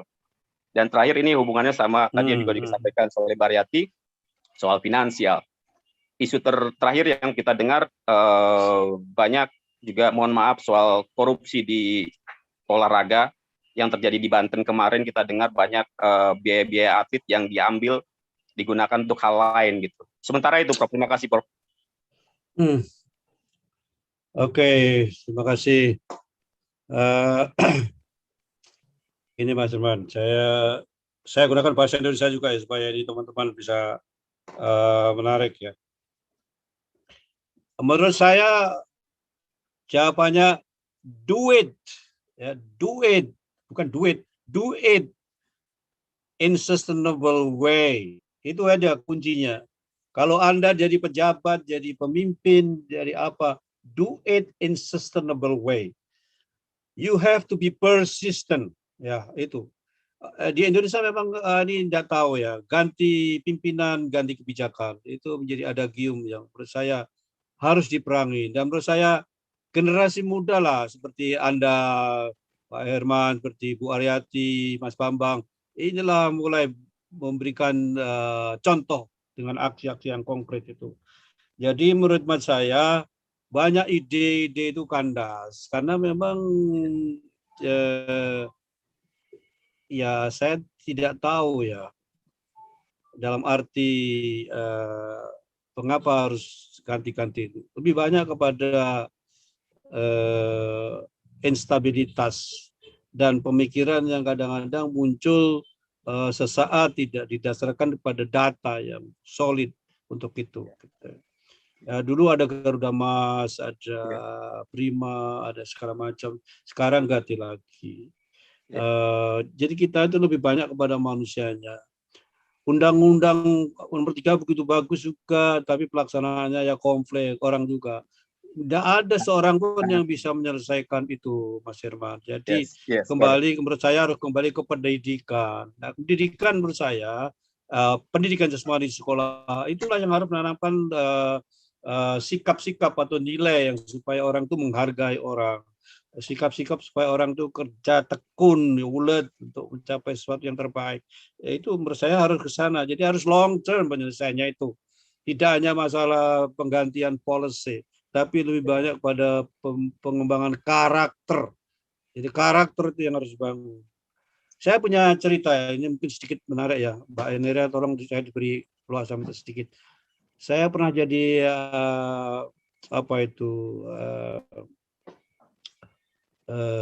technical delegate untuk ke Asian Youth Games yang pertama itu, untuk Youth Game yang pertama itu. Saya sebagai delegasi, ketua delegasi dipandu oleh seorang ya guru olahraga ya, namanya LO itu. Singkat cerita, saya setelah dilayani baik, saya pulang, saya itu meminta sekretaris saya tolong itu diberi tip gitu ya, diberi tip dalam arti di amplopin, itu kan biasa itu untuk memberikan servis itu. Setelah saya pulang di Indonesia itu saya ditelepon ini, dia mengembalikan uang itu. Katanya saya seorang guru olahraga tidak mau menerima ini, saya dosa dan saya tidak berhak untuk menerima itu. Dikembalikan, malu saya itu. Bayangkan itu, seorang guru olahraga punya sikap kayak begitu loh. Mana ada di Indonesia. Dan itu saya berikan, tidak ada orang tahu loh. Nah, itu salah satu contoh supaya orang itu patuh, supaya konsisten. Saya kira itu bisa dipahamkan. Yang kedua, literasi fisik. Ya, literasi fisik dalam arti sempit kita bisa artikan sebagai kemarin diartikan oleh Profesor Bele itu general movement pattern itu ya, yang masih basic itu, yang sifatnya umum. Jadi general fundamental movement skill itu. Dan itu tidak kepada kecabangan dulu. Jadi semua harus diajarkan pada anak-anak, terutama ada early child development itu. Nah, setelah itu baru fundamental movement skill untuk cabang keolahragaan itu kan. Terus menerus kembali ke ikuti LTAD-nya bayi itu. Dan saya kira itu kan sekarang baru-baru aja. Sejak zaman saya kan sudah saya introduksi itu. Tapi memang kembali lagi, kita memang untuk berubah itu sulit. Dan juga untuk mempertahankan perubahan yang memang dianggap baik itu juga tidak bisa langgeng gitu. Jadi itu menurut saya literasi fisik harus jalan. Dan oleh karena itu harus masuk SDI. Nah, kompetisi itu penting, bagian dari 9 factors yang ditemukan oleh Splish itu ya. Ya, itu competition yang hierarki yang tepat itu bagus. Tapi kembali lagi di Splish itu ditemukan faktor utama dan pertama itu financial gitu, yang didukung oleh kebijakan. Kalau itu nggak ada, mau mengirim atlet ke Olympic Games nggak ada TC juga nggak ada duit, tidak bisa. Jadi kembali lagi ya strateginya bagaimana seorang pemimpin harus bisa mencari solusi untuk pendanaan. Kalau memang tidak bisa dari pemerintah, karena pemerintah juga sudah jenuh, maka mesti harus kembali kepada tadi itu sport industry, harus value added, kewirausahaan. Jadi olahraga jangan hanya mengadakan tangan sekarang, Mas Irman. Harus berupaya bagaimana sekecil mungkin setiap aktivitas kegiatan olahraga harus ada nilai tambah. Gimana caranya? Harus mendatangkan uang. Saya cerita, waktu saya rektor, saya membuat ide, bagaimana wisuda panitianya tidak beri saya dana. Kamu bisa melakukan wisuda tanpa dana. Bisa. Dari undangan, dari parkir, dari foto, dikumpulkan dapat itu. Dan bahkan lebih tanpa dana dari rektorat. Loh, itu baru-baru satunya saya itu yang merintis itu. Nah, coba sekarang di UPI juga bisa bagaimana membuat wisuda tanpa harus dana dari universitas. Bisakah itu? Jadi ya berpikir out of box ya. Anda harus punya creativity, harus keluar dari situasi rutin itu. Cuman juga saya pikir jadi coach harus betul-betul coach yang bisa beda dengan yang lain, yang bisa mensejahterakan atletnya, yang tanpa harus menggantungkan dana yang terlalu berlebihan. Mereka mungkin collecting money, ditabung, kalau ada dana dari dapat itu mungkin sebagian disisihkan untuk masa depannya dia. Mungkin dia harus diberikan pendidikan untuk masa depannya dia. Saya sedang sekarang melaksanakan di Kori Jawa Timur. Jadi karir atlet development itu. Ya saya didik untuk memanfaatkan uangnya, bagaimana dia harus berwirausaha. Itu caranya. Kalau dia nanti dapat uang, tidak punya keterampilan hidup, ya lewat itu. Jadi itu ya Mas, saya pikir sudah bisa memberikan kesempatan buat Mas Herman. Tolong Anda harus berjuang terus, jangan menyerah. Prinsipnya cari yang terbaik untuk solusi. Amin, amin. Terima kasih. Assalamualaikum warahmatullahi wabarakatuh. Maaf Pak Anira, saya ambil beberapa waktu untuk memuaskan Waalaikumsalam. Pak Herman. Ya, oke. Ya, terima kasih Pak. Okay, thank you so much for the presentation and the great discussion from Professor Toho. Now we have moved to the next session, and at least the last session that we have a presentation from Professor Amung Makmun with the title Sport Development in Achieving Indonesian National Goals. But before we begin, allow me to read a brief curriculum vitae of him first.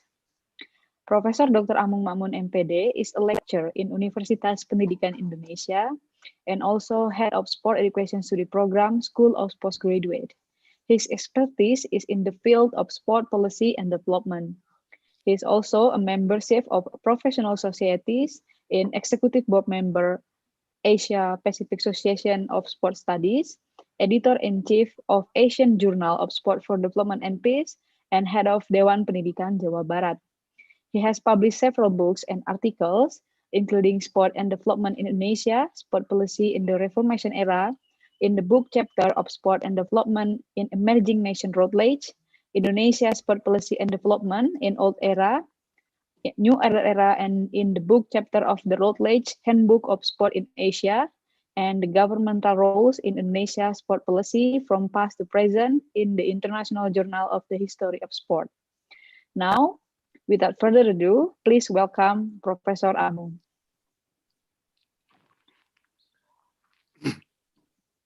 Bismillahirrahmanirrahim. Aduh, Abang. Assalamualaikum. Salam. Waalaikumsalam warahmatullahi wabarakatuh. Thank you, Anira. Ladies and gentlemen, mohon maaf. Ya, mohon maaf. Tapi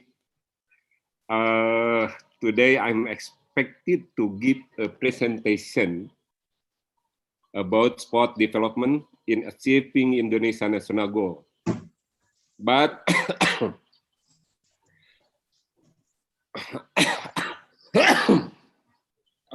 I have to apologize. I can deliver it by myself because I'm not in good condition. And Dr. Agus Mahendra will help me to give a presentation about it. Mohon maaf, please, Dr. Agus Mahendra, mohon dibantu.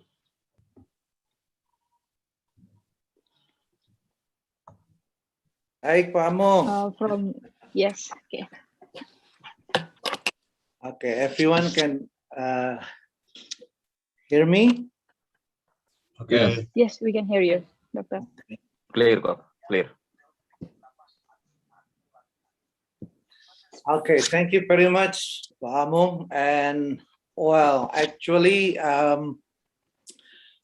it is a dilemma for me because in a way, when I get the message from Prof. Amung this morning, actually, I'd like to say that, well, actually, I'm not deserved to do this because I'm afraid that anything that I could present to all of the audience will be a little bit changed from the core of the issue that Prof. Amung already prepared.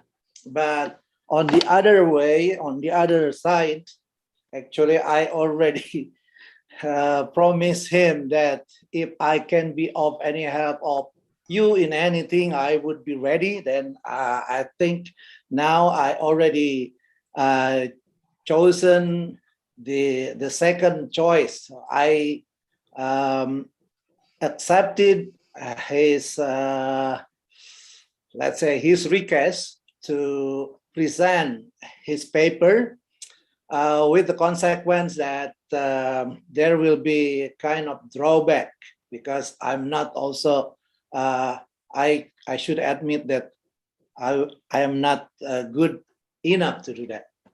But of course I cannot draw back again. So now I would like to start. Bismillahirrahmanirrahim. Assalamualaikum warahmatullahi wabarakatuh. Waalaikumsalam warahmatullahi wabarakatuh. Good morning, ladies and gentlemen. Allow me, as I already explained in the first moment before that I was assigned by Prof. Amung to present his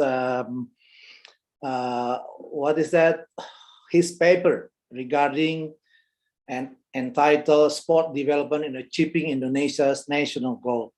Of course, anything that you see on this presentation is the whole idea of Professor Amung, including every tiny fraction of the caption. But I should also admit that I added two captions, but it is also withdrawn from his paper. So it just to make this presentation should be understood by the audience. So, all right, Prof. Amung, actually, I could tell you that Prof. Amung is gonna show us about how the sport development can be directed to many paths and also for a variety of purpose. And yesterday, Prof. Amung and organizing committee already guided us to believe that sport development is literally existed in the world global environment, not only as a vacant discourses, but not directly but by Prof. Amung, but with inviting some keynote speaker like Professor Guang Ok, and then Richard Bailey, and Ian Lindsay. So actually, yesterday discussion have made up our mind that sport is playing a very important role in other areas, not only for developing the sport achievement from our national athlete. And yesterday, or the keynote already convinced us about the effectiveness of the paradigm of sport for development. So I think this is a very strategic way of Prof. Amu. He already assigned so many experts to convince you about the effectiveness of sport development. And then in his part, now he is going to express his core thinking about what should be directed, what should be cultivated from the sport development in Indonesia. And he already made the title Sport Development in Achieving Indonesia's national goal. So from that, let me start my, to start with, I'd like to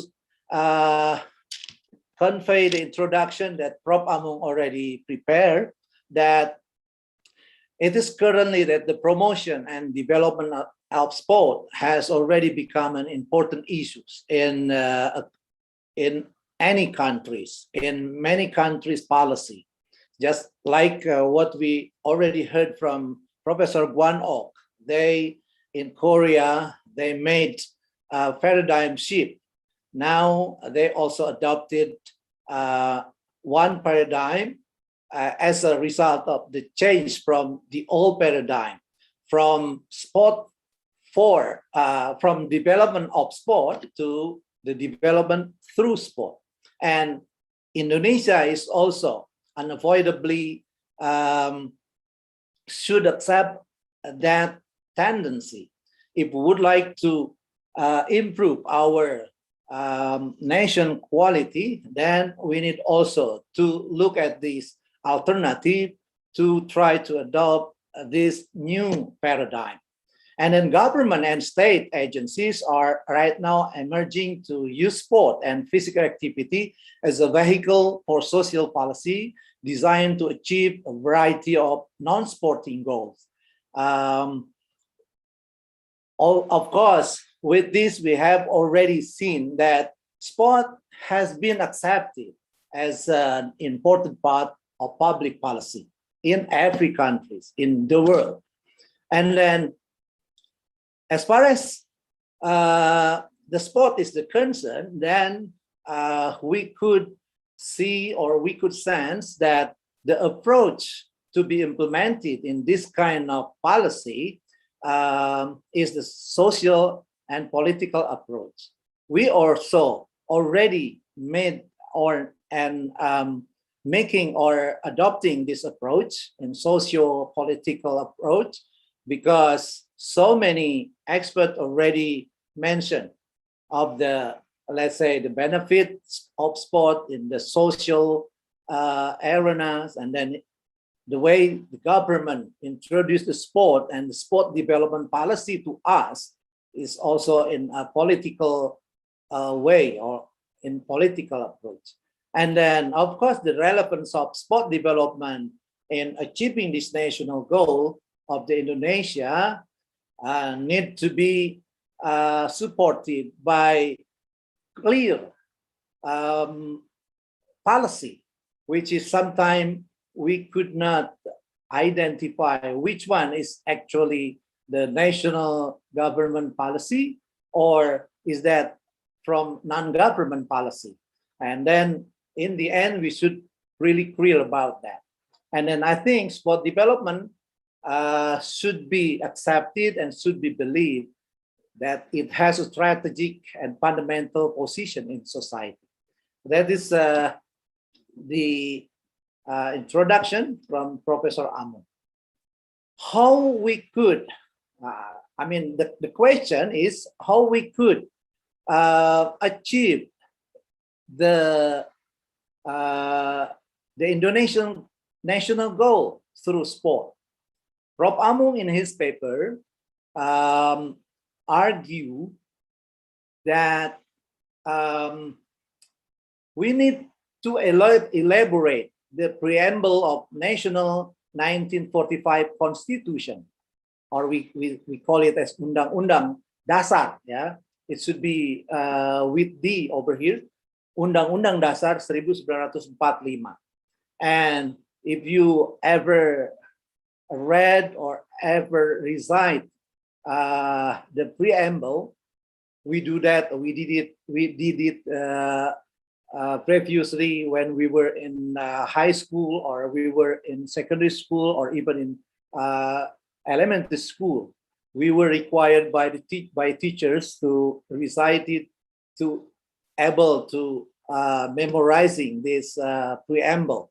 And then on the fourth paragraph, we could find something that we could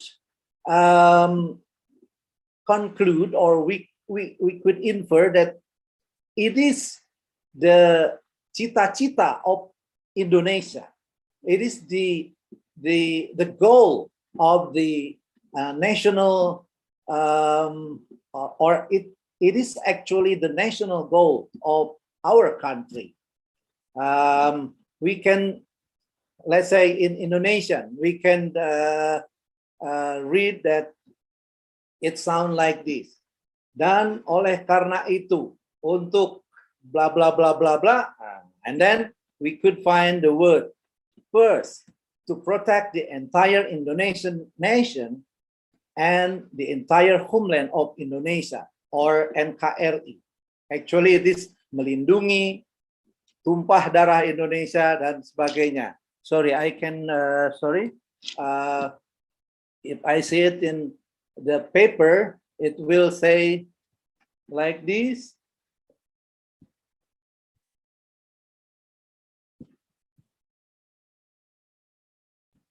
Kemudian daripada itu, untuk membentuk suatu pemerintah negara Indonesia yang melindungi segenap bangsa Indonesia dan seluruh tumpah darah Indonesia, dan untuk memajukan kesejahteraan umum, mencerdaskan kehidupan bangsa, dan ikut melaksanakan ketertiban dunia yang berdasarkan kemerdekaan, perdamaian abadi, dan keadilan sosial, maka disusunlah kemerdekaan Indonesia, bla bla bla bla, dan selanjutnya. Nah, Bapak dan Ibu, saya kira frase yang terkait dengan melindungi segenap bangsa Indonesia dan seluruh tumpah darah Indonesia, dan untuk memajukan kesejahteraan umum, mencerdaskan kehidupan bangsa, dan ikut melaksanakan ketertiban dunia yang berdasarkan kemerdekaan, perdamaian dan abadi, dan keadilan sosial. Itulah yang oleh Pak Amung dianalisis sebagai alat untuk meyakinkan kita semua, to convince us that, again I show you this slideshow, to convince us that this phrase, these four phrases found in the preamble of the 1945 Constitution actually containing the goal that should be, the national goal that should be reached, at least through the sport. So the policy of sport development, actually, if we connect this policy to the statement we found in the preamble of the 1945 Constitution, is also could be achieved through sport. So what is the association of the above notion with the sport development? Rob Amung argued that through the national game that was formulated and also was executed by our founding father in the old era, is one way to achieve this goal, through sport. Because to protect the entire Indonesian nation and the entire homeland of Indonesia, the first requirement that should be formulated is the awareness of the Indonesian people that we are united as one nation. And one nation, of course, should be together, should be work hand in hand to achieve anything needed for our life. So various sporting event, let's say sport or national game, is a way that is deemed by our founding father to achieve the national goal. So with this national games, we could see that the nationality, let's say semangat kebangsaan, if we say it in Indonesia, in Bahasa, was formed in that era, and we are, without doubt, we can say that those time is the golden era in order to have semangat kebangsaan is raising in a very solid and robust condition. So through this sport, and if we do, let's say, continue in formulating sport development policy, Prof. Amung is convinced, he is certain that it is actually one way in order for nation to be able to protect the entire Indonesian nation and the entire homeland of Indonesia. And then the second phrase that we could find on the preamble, on the fourth paragraph, also the phrase of to promote public welfare or meningkatkan kesejahteraan umum. So this is related to the way or to the thinking of the founding father of our nation, that through the sport, the quality of life of the prosperous community is going to be achieved. One vehicle to achieve that is through sport.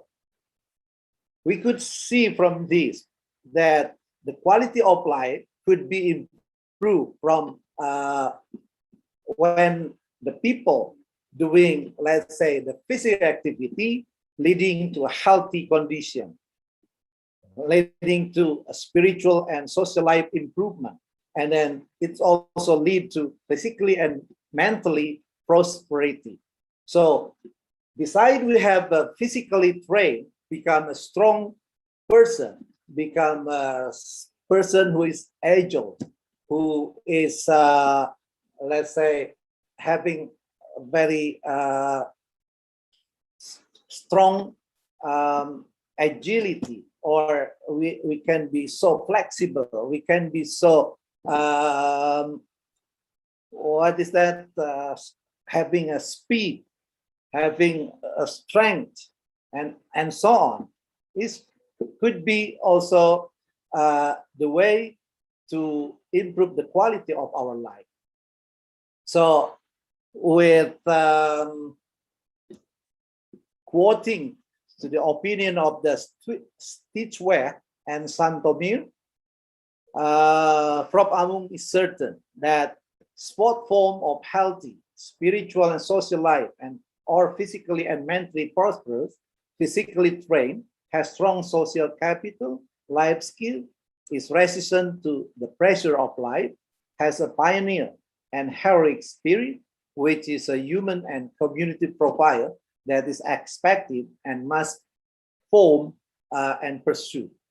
So Prof. Amung is eager to convince you also that in order for us to participate in promoting public welfare, just try to do sport, try to utilize or to make use the sport to do it. And then the next phrase we ever heard, and it is for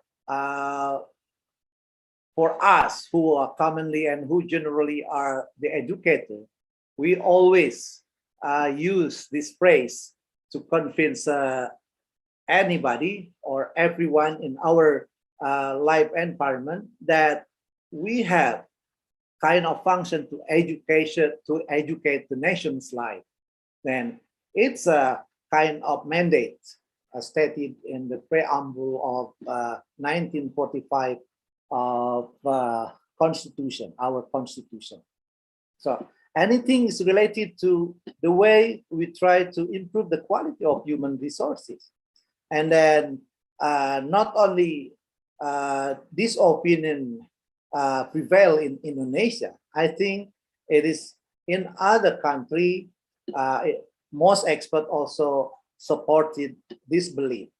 Like what Odner and Pennington put forward, and also other experts say that several studies have shown that exercise has several benefits such as knowledge, personality, attitude, adequate skill and fitness, and then equipped with social values and education, and then critical thinking and psychosocial and emotional, beside, of course, the character.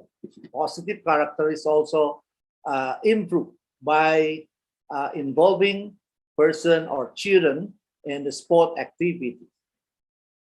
So this is also Prof. Amung believe that we need to have this kind of conviction.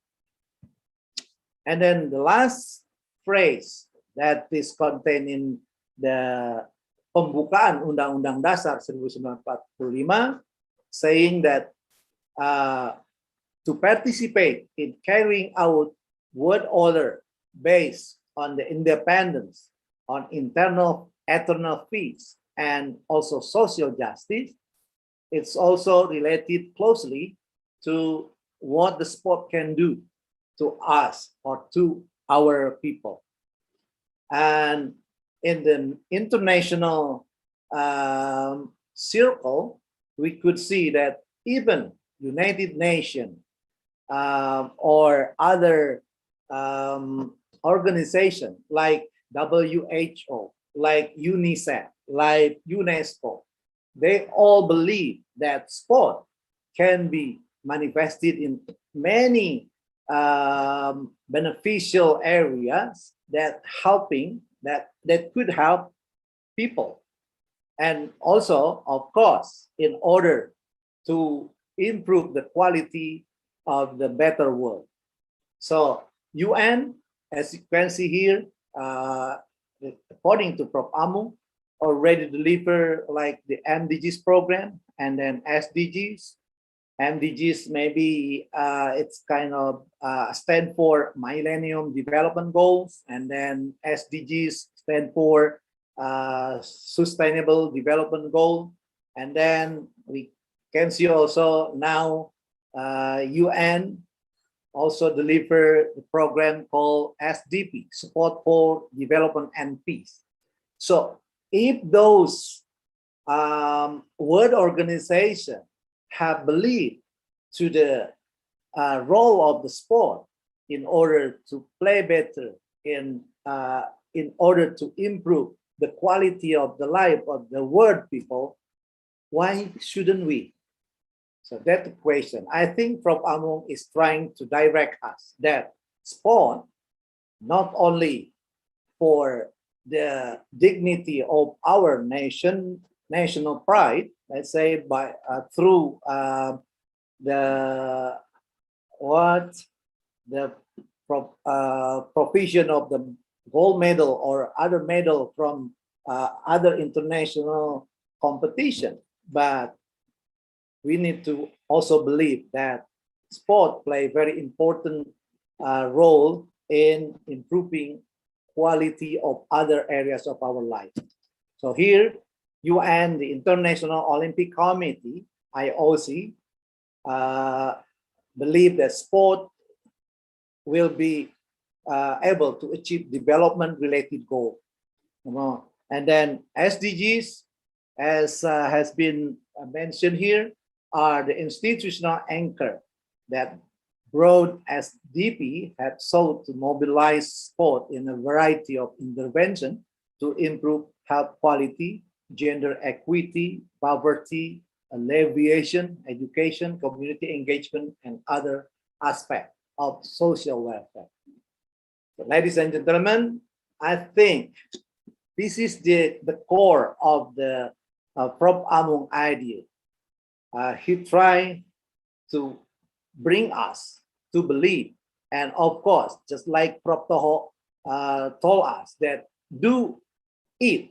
I mean, Prof. Amung also is trying to convince us that we need to do something to make the Indonesian as a better country and as a better nation. We can do it by utilizing these sport activities, this sport policy. And then from the history, we could also see that in terms of comparison to other countries, actually, we are not really, let's say, left back, too far from other countries. If other countries like US, United States, or United Kingdom, and most of European countries, they are using PESS, stand for Physical Education and School Sport. We also have the same almost same policy through the scope of sport that is stated or mandated in our Undang-Undang Nomor 3 Tahun 2005, which is educational sport, elite sport, and sport recreation. Yesterday, South Korea also is identified to have to start adopting the new paradigm to use sport for development, or they call it development through sport policy. But how is it these basic ideas able to convince us? Prof. Amung try in almost in the final part of his article. Prof. Amung again convince us that sport has been becoming the important part of the public policy, and therefore the success of this sport development will directly impact it on not only on the advancement of sport itself, but also it will also impact on other sectors, specifically related to the improvement of life quality of our community. And then to do that, Prof. Amung tried to convince us with quoting the Greeks 2010 opinion that if all experts in the sport areas could contribute to the core discussion in sociology, in politics, in international relationship, and in policy study, then Indonesian sport academic can also, in general, and specifically community of sport policy, will also influence the possibility to change or to roll out the attention of the other expert to the sport area. So that's mean we need to try to convince other experts in other science discipline like sociology, politics, and then international relationship, that sport having the potential to help the government to let's say to improve the quality of the people. So I think this is the main point of Prof. Amung opinion, paper. And then if we fail to do that, then we will only rely on the solution, hard solution. Prof. Amung told us that maybe if we fail to pursue, to convince other experts from other areas to support the sport issue in Indonesia, then there should be a kind of presidential regulation. That I think the hard way, not the easy way. So, ladies and gentlemen, that's I think I already tried, even though I'm not really convinced myself that I did it very well. So, but I think I have tried to introduce, to deliver the core ideas of Prof. Amung. I think I end up here and apologize for my what is that? For my inability to explore the issue completely. And thank you very much. Billahi taufiq wal hidayah. Assalamualaikum warahmatullahi wabarakatuh. Waalaikumsalam warahmatullahi wabarakatuh. Thank you very much for Dr. Agus Mahendra for a great presentation. And before that, I would like to invite all participants to pray for Professor Amung so that he will recover soon and be able to carry out his activity as usual. Amin. Amin. So, ladies and gentlemen, before question and answer session, as usual, I will read a brief summary of the presentation in Bahasa. Baiklah, Dr. Agus Mahendra menjelaskan tentang bagaimana olahraga memainkan bagian penting dalam banyak sektor area. Nah, tidak hanya di olahraga itu sendiri. Saat ini olahraga menjadi isu yang penting hampir di seluruh negara di dunia. Dan saat ini Indonesia harus mampu menerima tantangan tersebut untuk mencoba paradigma baru olahraga di Indonesia. Dan olahraga menjadi bagian dari kebijakan publik, dan untuk mencapai hal ini diperlukan pendekatan sosio-politikal, yaitu pemikiran ahli olahraga harus sampai kepada pemangku kebijakan, sehingga kebijakan olahraga yang akan dibuat akan sesuai dengan apa yang diharapkan oleh para ahli olahraga. Beliau juga menjelaskan bagaimana peran olahraga berdasarkan dengan cita-cita nasional olahraga yang tertuang pada pembukaan Undang-Undang Dasar 1945. Yang pertama yaitu melalui PON untuk meningkatkan kesatuan bangsa, pengembangan kualitas hidup manusia, mengedukasikan masyarakat bangsa yang telah didukung oleh banyak ahli, berpartisipasi dalam perdamaian di dunia dengan mengimplementasikan amanah dari PBB, dari MDGs, SDGs, dan juga Sport for Development and Peace. Nah, selanjutnya beliau juga menjelaskan bahwa kita harus melakukan sesuatu untuk membuat Indonesia menjadi bangsa yang lebih baik melalui olahraga. Beliau juga menjelaskan tentang berbagai kebijakan olahraga di dunia, seperti di US, di UK, dengan melalui Physical Education and School Sport, dan juga South Korea melalui pembangunan melalui olahraga, dan Indonesia saat ini melalui Undang-Undang Nomor 3 Tahun 2005, yaitu terdapat tiga jenis olahraga, yaitu olahraga pendidikan, olahraga prestasi, dan juga olahraga rekreasi. Nah, terakhir beliau menyatakan bahwa olahraga telah menjadi bagian penting dalam kebijakan publik, karena tidak hanya oleh keberhasilan dalam pembangunan olahraga itu sendiri, namun juga pada area yang lain.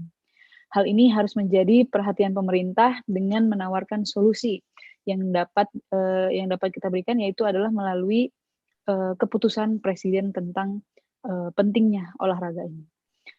Now that was the brief summary of the presentation from Agus Mahendra. And now, as usual, I will invite three participants to deliver a question, or you can type your question in the chat room, and I will read it for you. And maybe if Professor Amung can answer that for the chat room question. So please, if you have question, raise your hand, or you can type in the chat room. Is there anyone have a question for Dr. Agus Mahendra?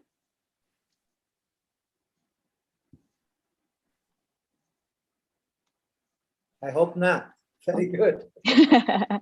Actually, Dr. Agus, we have one question from Aryati Mau. Ibu Aryati, yes. Please, Miss Aryati, you can deliver question. Okay, thank you very much. Maybe it's not only a big one, but still a concern in our community, because we have like our law, sport law, and if some department want to do something, what are you expecting to I mean, to work or to do together? As for example, I know maybe I don't know how many people are aware about this. The one of organization do something on they call Sport National Day, right? So this is like I'm concerned about who's to be watch this uh, uh, performance of to the public policy, because it is they say, oh, every Sunday is a family sport day, and then they convince this they doing it, but they're not expert of sport, and or they're not do on the position. So what you have to do on this situation, because it's not really issue, but maybe we can collaborate. What they have to know, we have some work on the department to work together, because the Department of Education, I mean, this department and then the other Department of Health, for example, they're using apps, for example. Like what the law for these people, maybe we're growing on the development of in the technology. And the technology is already a pop up with all idea or models, and then how the policy of sport standing for on this of situation. And that's my question, Prof. Agus. Thank you very much. Thank you very much for the questions. Bu Anira, could I just directly answer the question, or are you going to collect the question from others? No, you can directly answer the question. Yeah, I think that's also because we are not sure that there will be other question after this, right? Yes. Okay. Bu Aryati, thank you very much for the questions. It's actually our common concern, our collective concern for sport academies and also for practitioners. Because now, for me, I could say that the sport is now belonging to all people, because the community believe that sport or any other activities, especially physical activities, are their right to do, and they have the right also to cultivate the benefit from doing it. So in the consequence, that is not really good for me, is that all person also, even though they are not educated in the sport, they also have kind of, in a way, this good, because they kind of feel invited to improve or to also invite other people to become healthy together. So without, let's say, sufficient knowledge and also sufficient skill, they will ask other people to do the same. Let's say, okay, let's do our senam here in every morning.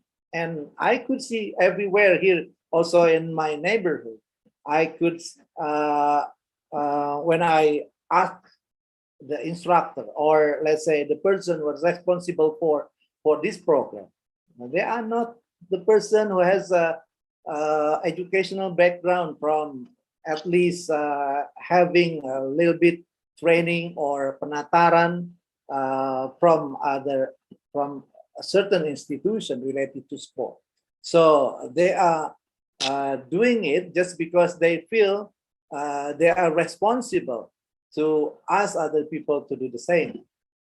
So with this mind, with this kind of, with that in mind, I think then as the academic or as the sport academician, we need to try to to provide those people with, let's say,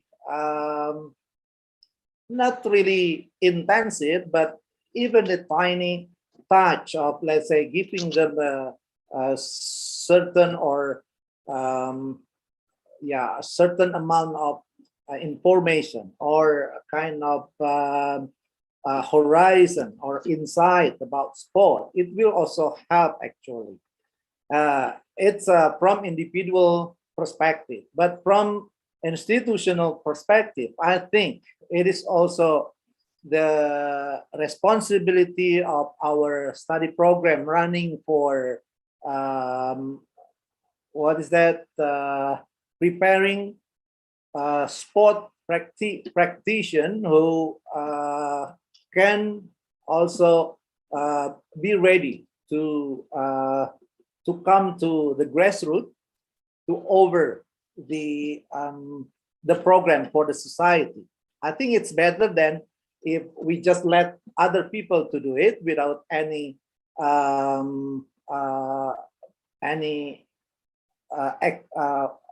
background of the sport, let's say.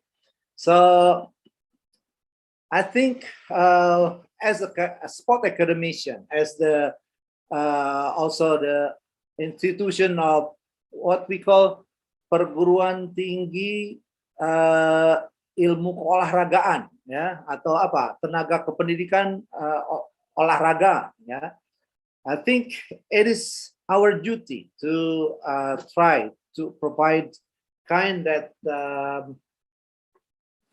what is that, kind of structure program in their academic structure, because it's why do they just go to the community without the sufficient background or sufficient knowledge of sport? That because no other people. Seem to me that we as the sport academician are now is still busy with let's say our program is still limited to maybe preparing sport teacher or PE teacher, and then the other is for pelatih or for coach.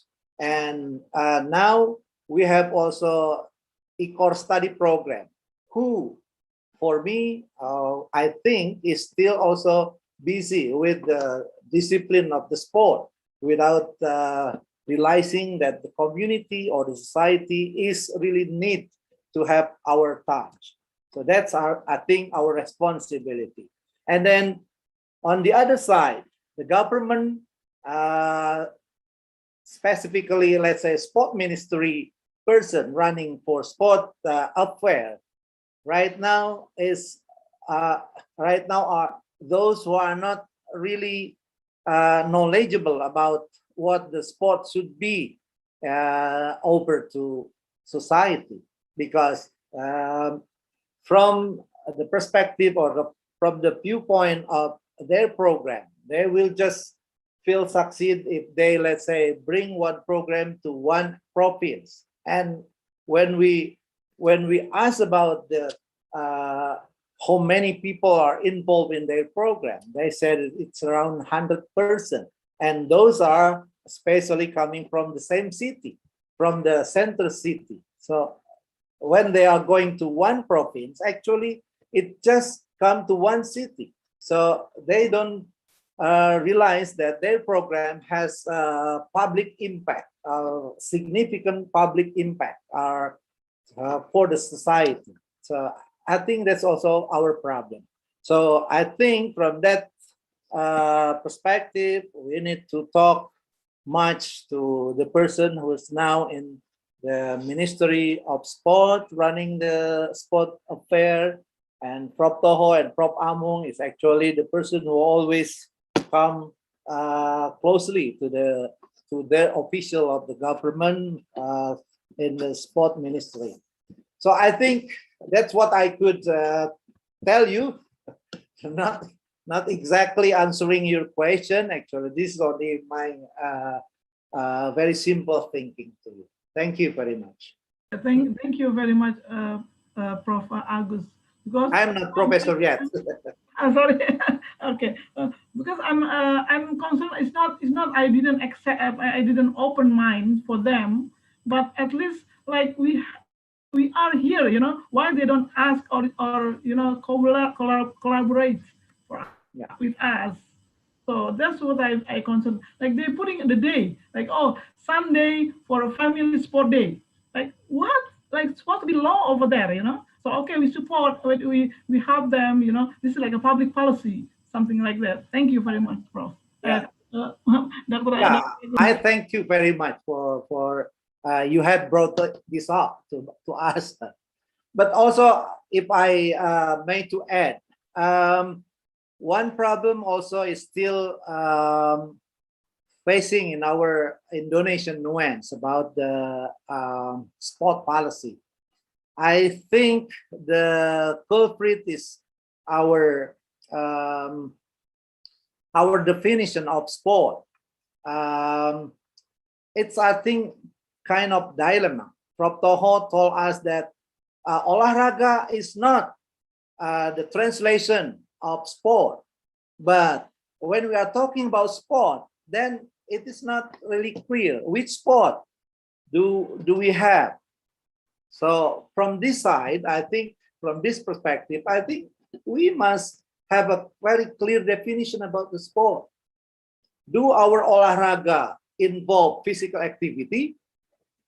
That's already, let's say, developed in other countries, because now what did they supposed to do? I mean, for the society, all the physician or doctor said that you need to have more active physical activity. So not saying that you must do the sport. They have another like terminology. This physical activity is more common in their terminology, but not with us. Here in Indonesia, it is always sport or olahraga, but we are not really define it in a really clear concept, I think. Yeah, it's also our homework, of course, Bu Aryati. Yeah, that's my addition explanation about it. Thank you. Yeah. I've been juggling with my journal and in my writing. Thank you so much. Yeah. Very good. Okay, thank you. Ms. Aryati, actually, I think Professor Among will have add something about regarding with your question. So I will invite Professor Among to speak about the question.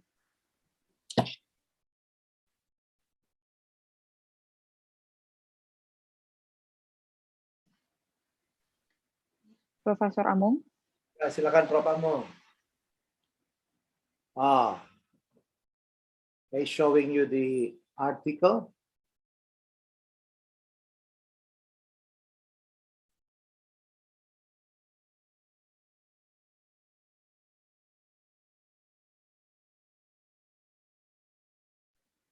Prof, I'm sorry you still mute. Maaf Pak, masih di mute Pak. Masih mute Pak. Oke. Ya, silakan. Oke. Jadi dalam sejarah Indonesia baru kali ini di era reformasi punya undang-undang ya tentang sistem olahraga nasional. Tapi sepertinya kita lupa hal yang amat fundamental dan mendasar. Apa itu lupa? Kenapa konsep ini tidak dikembangkan? Tidak ada regulasinya. Ini kan sudah jelas. Pasal 25, pembinaan dan pengembangan olahraga pendidikan. Ini yang dimaksud tadi Pak Agus menyampaikan, perlu peraturan presiden tentang pembinaan dan pengembangan olahraga pendidikan. Nah, di sini nanti akan ada direct, Bu Ariati. Bukan hanya Kemenpora, tapi nanti Kemendikbud. Ya, kalau perintah presiden pasti Kemendikbud, tapi kalau perintah Kemenpora tidak mungkin Kemendikbud. Apa yang harus diperintahkan? Ini aja kembangkan konsep ini. Satu contoh misalnya ya, nomor 6 aja. Untuk menumbuh kembangkan prestasi olahraga di lembaga pendidikan, pada setiap jalur pendidikan dapat dibentuk unit kegiatan olahraga. Satu kelas olahraga, pusat pembinaan dan pelatihan, sekolah olahraga, serta diselenggarakannya kompetisi olahraga yang berjenjang dan berkesinambungan. Apakah ada konsep regulasinya untuk pengembangan ini? Tidak ada, kan? Jadi undang-undang sudah 16 tahun ini belum diterjemahkan. Sepertinya kita semua tertidur. Padahal ini perintahnya udah jelas. Coba misalnya kalau ada kebijakan, 5 tahun ini saya akan bikin 5 sekolah olahraga di setiap provinsi. 5 tahun ke depan 5 lagi, 5 tahun ke depan 5 lagi, 5 tahun ke depan 5 lagi. Berarti sepanjang 20 tahun ada 20 sekolah khusus olahragawan. Apakah itu bukan suatu kemajuan? Nah, ini kita tidak, kalau mau membangun bangunan yang kokoh itu kan tiang-tiang pancangnya yang harus disiapkan. Nah, ini tidak. Nah, ini contoh ya. Ini hanya satu pasal. Ya, satu ayat dari pasal 25. Sekarang pasal 26. Pembinaan dan pengembangan olahraga rekreasi, ya, khusus saya garis bawahi nomor 5. Nomor 5. Pasal 26 ayat 5. Pembinaan dan pengembangan olahraga rekreasi dilaksanakan sebagai upaya menumbuh kembangkan sanggar-sanggar. Apakah ada regulasi dari negara agar sanggar-sanggar dikembangkan? Kenapa kita lupa? Padahal undang-undang ini sudah menggariskan. Coba kalau sanggar itu dikembangkan kembali, misal di tingkat kecamatan atau di tingkat kelurahan, kemudian kita kembangkan misalnya senam kesegaran jasmani atau jam krida olahraga, mungkin rakyat akan terinspirasi. Tapi tidak ada ini regulasi terkait dengan hal itu. Kemudian yang kedua, apakah ada regulasi untuk upaya menumbuh kembangkan mengaktifkan perkumpulan olahraga dalam masyarakat? Nah, kemajuan suatu masyarakat, suatu pemerintah, kabupaten misalnya, apabila sanggarnya ada, apabila perkumpulan olahraga di masyarakatnya berkembang, ini harus ada regulasinya. Nah, ini tidak ada regulasi, karena Indonesia menurut saya, fokus olahraga itu adalah atlet, latihan, bertanding, juara, bonus. Nah, jadi sekarang kita mulai, kita harus lebih respect terhadap ini, terutama dalam konteks menggeser arus pinggiran olahraga menjadi arus utama. Nah, ini yang ketiga adalah festival olahraga rekreasi. Festival olahraga rekreasi itu bukan hanya di Jakarta. Kita pantau harus ada di tiap kabupaten kota. Bahkan sanggar-sanggar itu bagus kalau bisa sampai tingkat kelurahan. Nah, ini kemajuannya, kemajuan untuk pasal 26. Jadi ini regulasi itu, hukum itu yang kebijakan itu yang memang dibutuhkan. Maka diperlukan peraturan presiden yang menggerakkan bahwa olahraga ini bukan hanya domainnya elite sport, bukan hanya domain salah satu kementerian, ya, tapi nah, kemudian yang ketiga, pasal 27, cermati ayat 4, pembinaan dan pengembangan olahraga prestasi dilaksanakan dengan memberdayakan perkumpulan olahraga. Apakah setiap induk organisasi cabang olahraga didorong untuk mengembangkan klub-klub olahraga? Ada regulasinya apa tidak? Tidak ada. Yang kedua, sentra pembinaan olahraga. Apakah daerah didorong agar memiliki sentra pembinaan olahraga? Jabar sendiri sudah punya misalnya di Arcamanik seperti itu ya, walaupun belum tuntas. Kemudian, apakah menyelenggarakan kompetisi secara berjenjang dan berkelanjutan? Sebetulnya ada. Kalau kompetisi, ya ini yang dipakai sebagai sebuah solusi. Ya, saya tambahkan nih ya. Untuk kompetisi itu gunakan ini. The contribution of league system in individual sport to the development of high performance sport in Germany. Ya, Bu Ariati. Jadi kompetisi itu di Jerman sudah individual sport aja udah kompetisi gitu. Apakah ada regulasinya agar sedia induk organisasi cabang olahraga menyelenggarakan kompetisi antar perkumpulan yang berjenjang dan berkesinambungan? Tidak ada. Jadi kita lupa undang-undang yang disusun demikian bagus, tetapi terjemahannya lupa kita. Nah, bagaimana kita bisa bersaing dengan negara-negara yang sudah maju kalau sistemnya kita berada di bawah mereka? Contoh, misalnya untuk olahraga pendidikan, tadi kompetisi olahraganya O2SN atau Popnas gitu. Itu kan 2 tahun sekali. Kalau ini bukan 2 tahun sekali, sepanjang tahun kompetisi. Berarti sudah kehilangan peluang. Nah, demikian pula kita harus memahami praktek kebijakan olahraga itu ada kaitannya dengan ini. The Diversity of National Sport Development, ini bagian akhir ada istilah policy regime. Jadi setiap di negara-negara Eropa, Australia, Prancis, Jerman, Swedia, dan United Kingdom, ada rezim kebijakan setiap pemimpinnya itu. Tapi sesungguhnya kalau regulasinya dibuat seperti tadi, tidak akan terlalu banyak bergeser. Ya, jadi kuncinya kita harus menerjemahkan undang-undang sistem keolahragaan nasional tersebut sesuai dengan konteksnya dan lihat persaingan dengan negara-negara lain, terutama sistem pembinaannya, baik untuk olahraga pendidikan, olahraga prestasi, maupun olahraga elit. Demikian Bu Ariati, Pak Agus, mohon maaf kalau tidak relevan, tapi ini hanya sebuah mengingatkan aja bahwa kita sebetulnya sudah punya undang-undang yang begitu lengkap, hanya sayang terjemahannya dalam bentuk regulasi belum terjadi. Terima kasih. Assalamualaikum warahmatullahi wabarakatuh. Terima kasih banyak, Prof. Waalaikumsalam warahmatullahi wabarakatuh. Prof, boleh nggak satu, Prof? Saya concern, Prof. Karena international law, Prof, ya. Seperti contoh WADA, Prof. Right?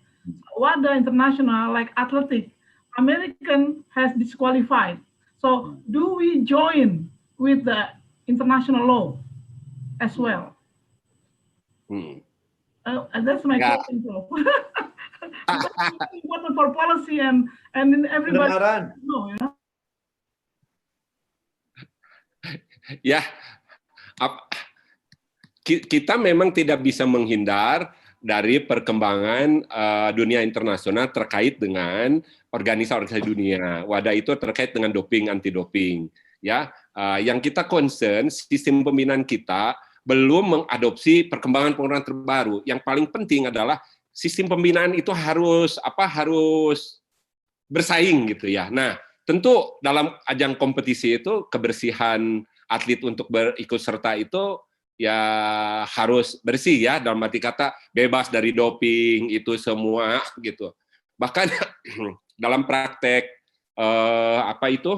dalam praktek MDGs di Afrika oleh negara-negara Eropa gitu ada sepak bola kick aid gitu ya. Jadi bagaimana perilaku masyarakat di Afrika itu yang seks bebas itu dengan simbol sepak bolanya itu kick aid ya, jadi aid tendang keluar, akhirnya menurun gitu. Nah, sekarang terkait dengan WADA itu kalau kompetisi bisa berjalan di kita ya tetap kita harus adopsi perkembangan aturan-aturan dunia terkait dengan sekecil apapun kompetisinya di kita. Ya, karena itu adalah pembelajaran sosial yang sangat berharga. Kita harus menghormati pertandingan sekecil apapun di tempat kita gitu dengan standar internasional. Nah, ini kadang-kadang kita lupa ini cuma pertandingan begini biasa. Tidak boleh. Jadi penghormatan kepada pertandingan kepada kita itu apabila kita bisa menyajikan sebuah kompetisi yang betul-betul sesuai dengan kaidah, termasuk prinsip-prinsip wadah gitu. Harus dijalankan. Sekecil apapun. Nah, demikian Bu Aryati, Pak Agus, mangga Pak Agus. Yeah, thank you so much, Dr. Agus Mahendra, and also Professor Amung, and also the participant that will join. I think this is the end for the main session. Ladies and gentlemen, thank you for your participation. I will come to the Master of Ceremony. Please, Ms. Nisa.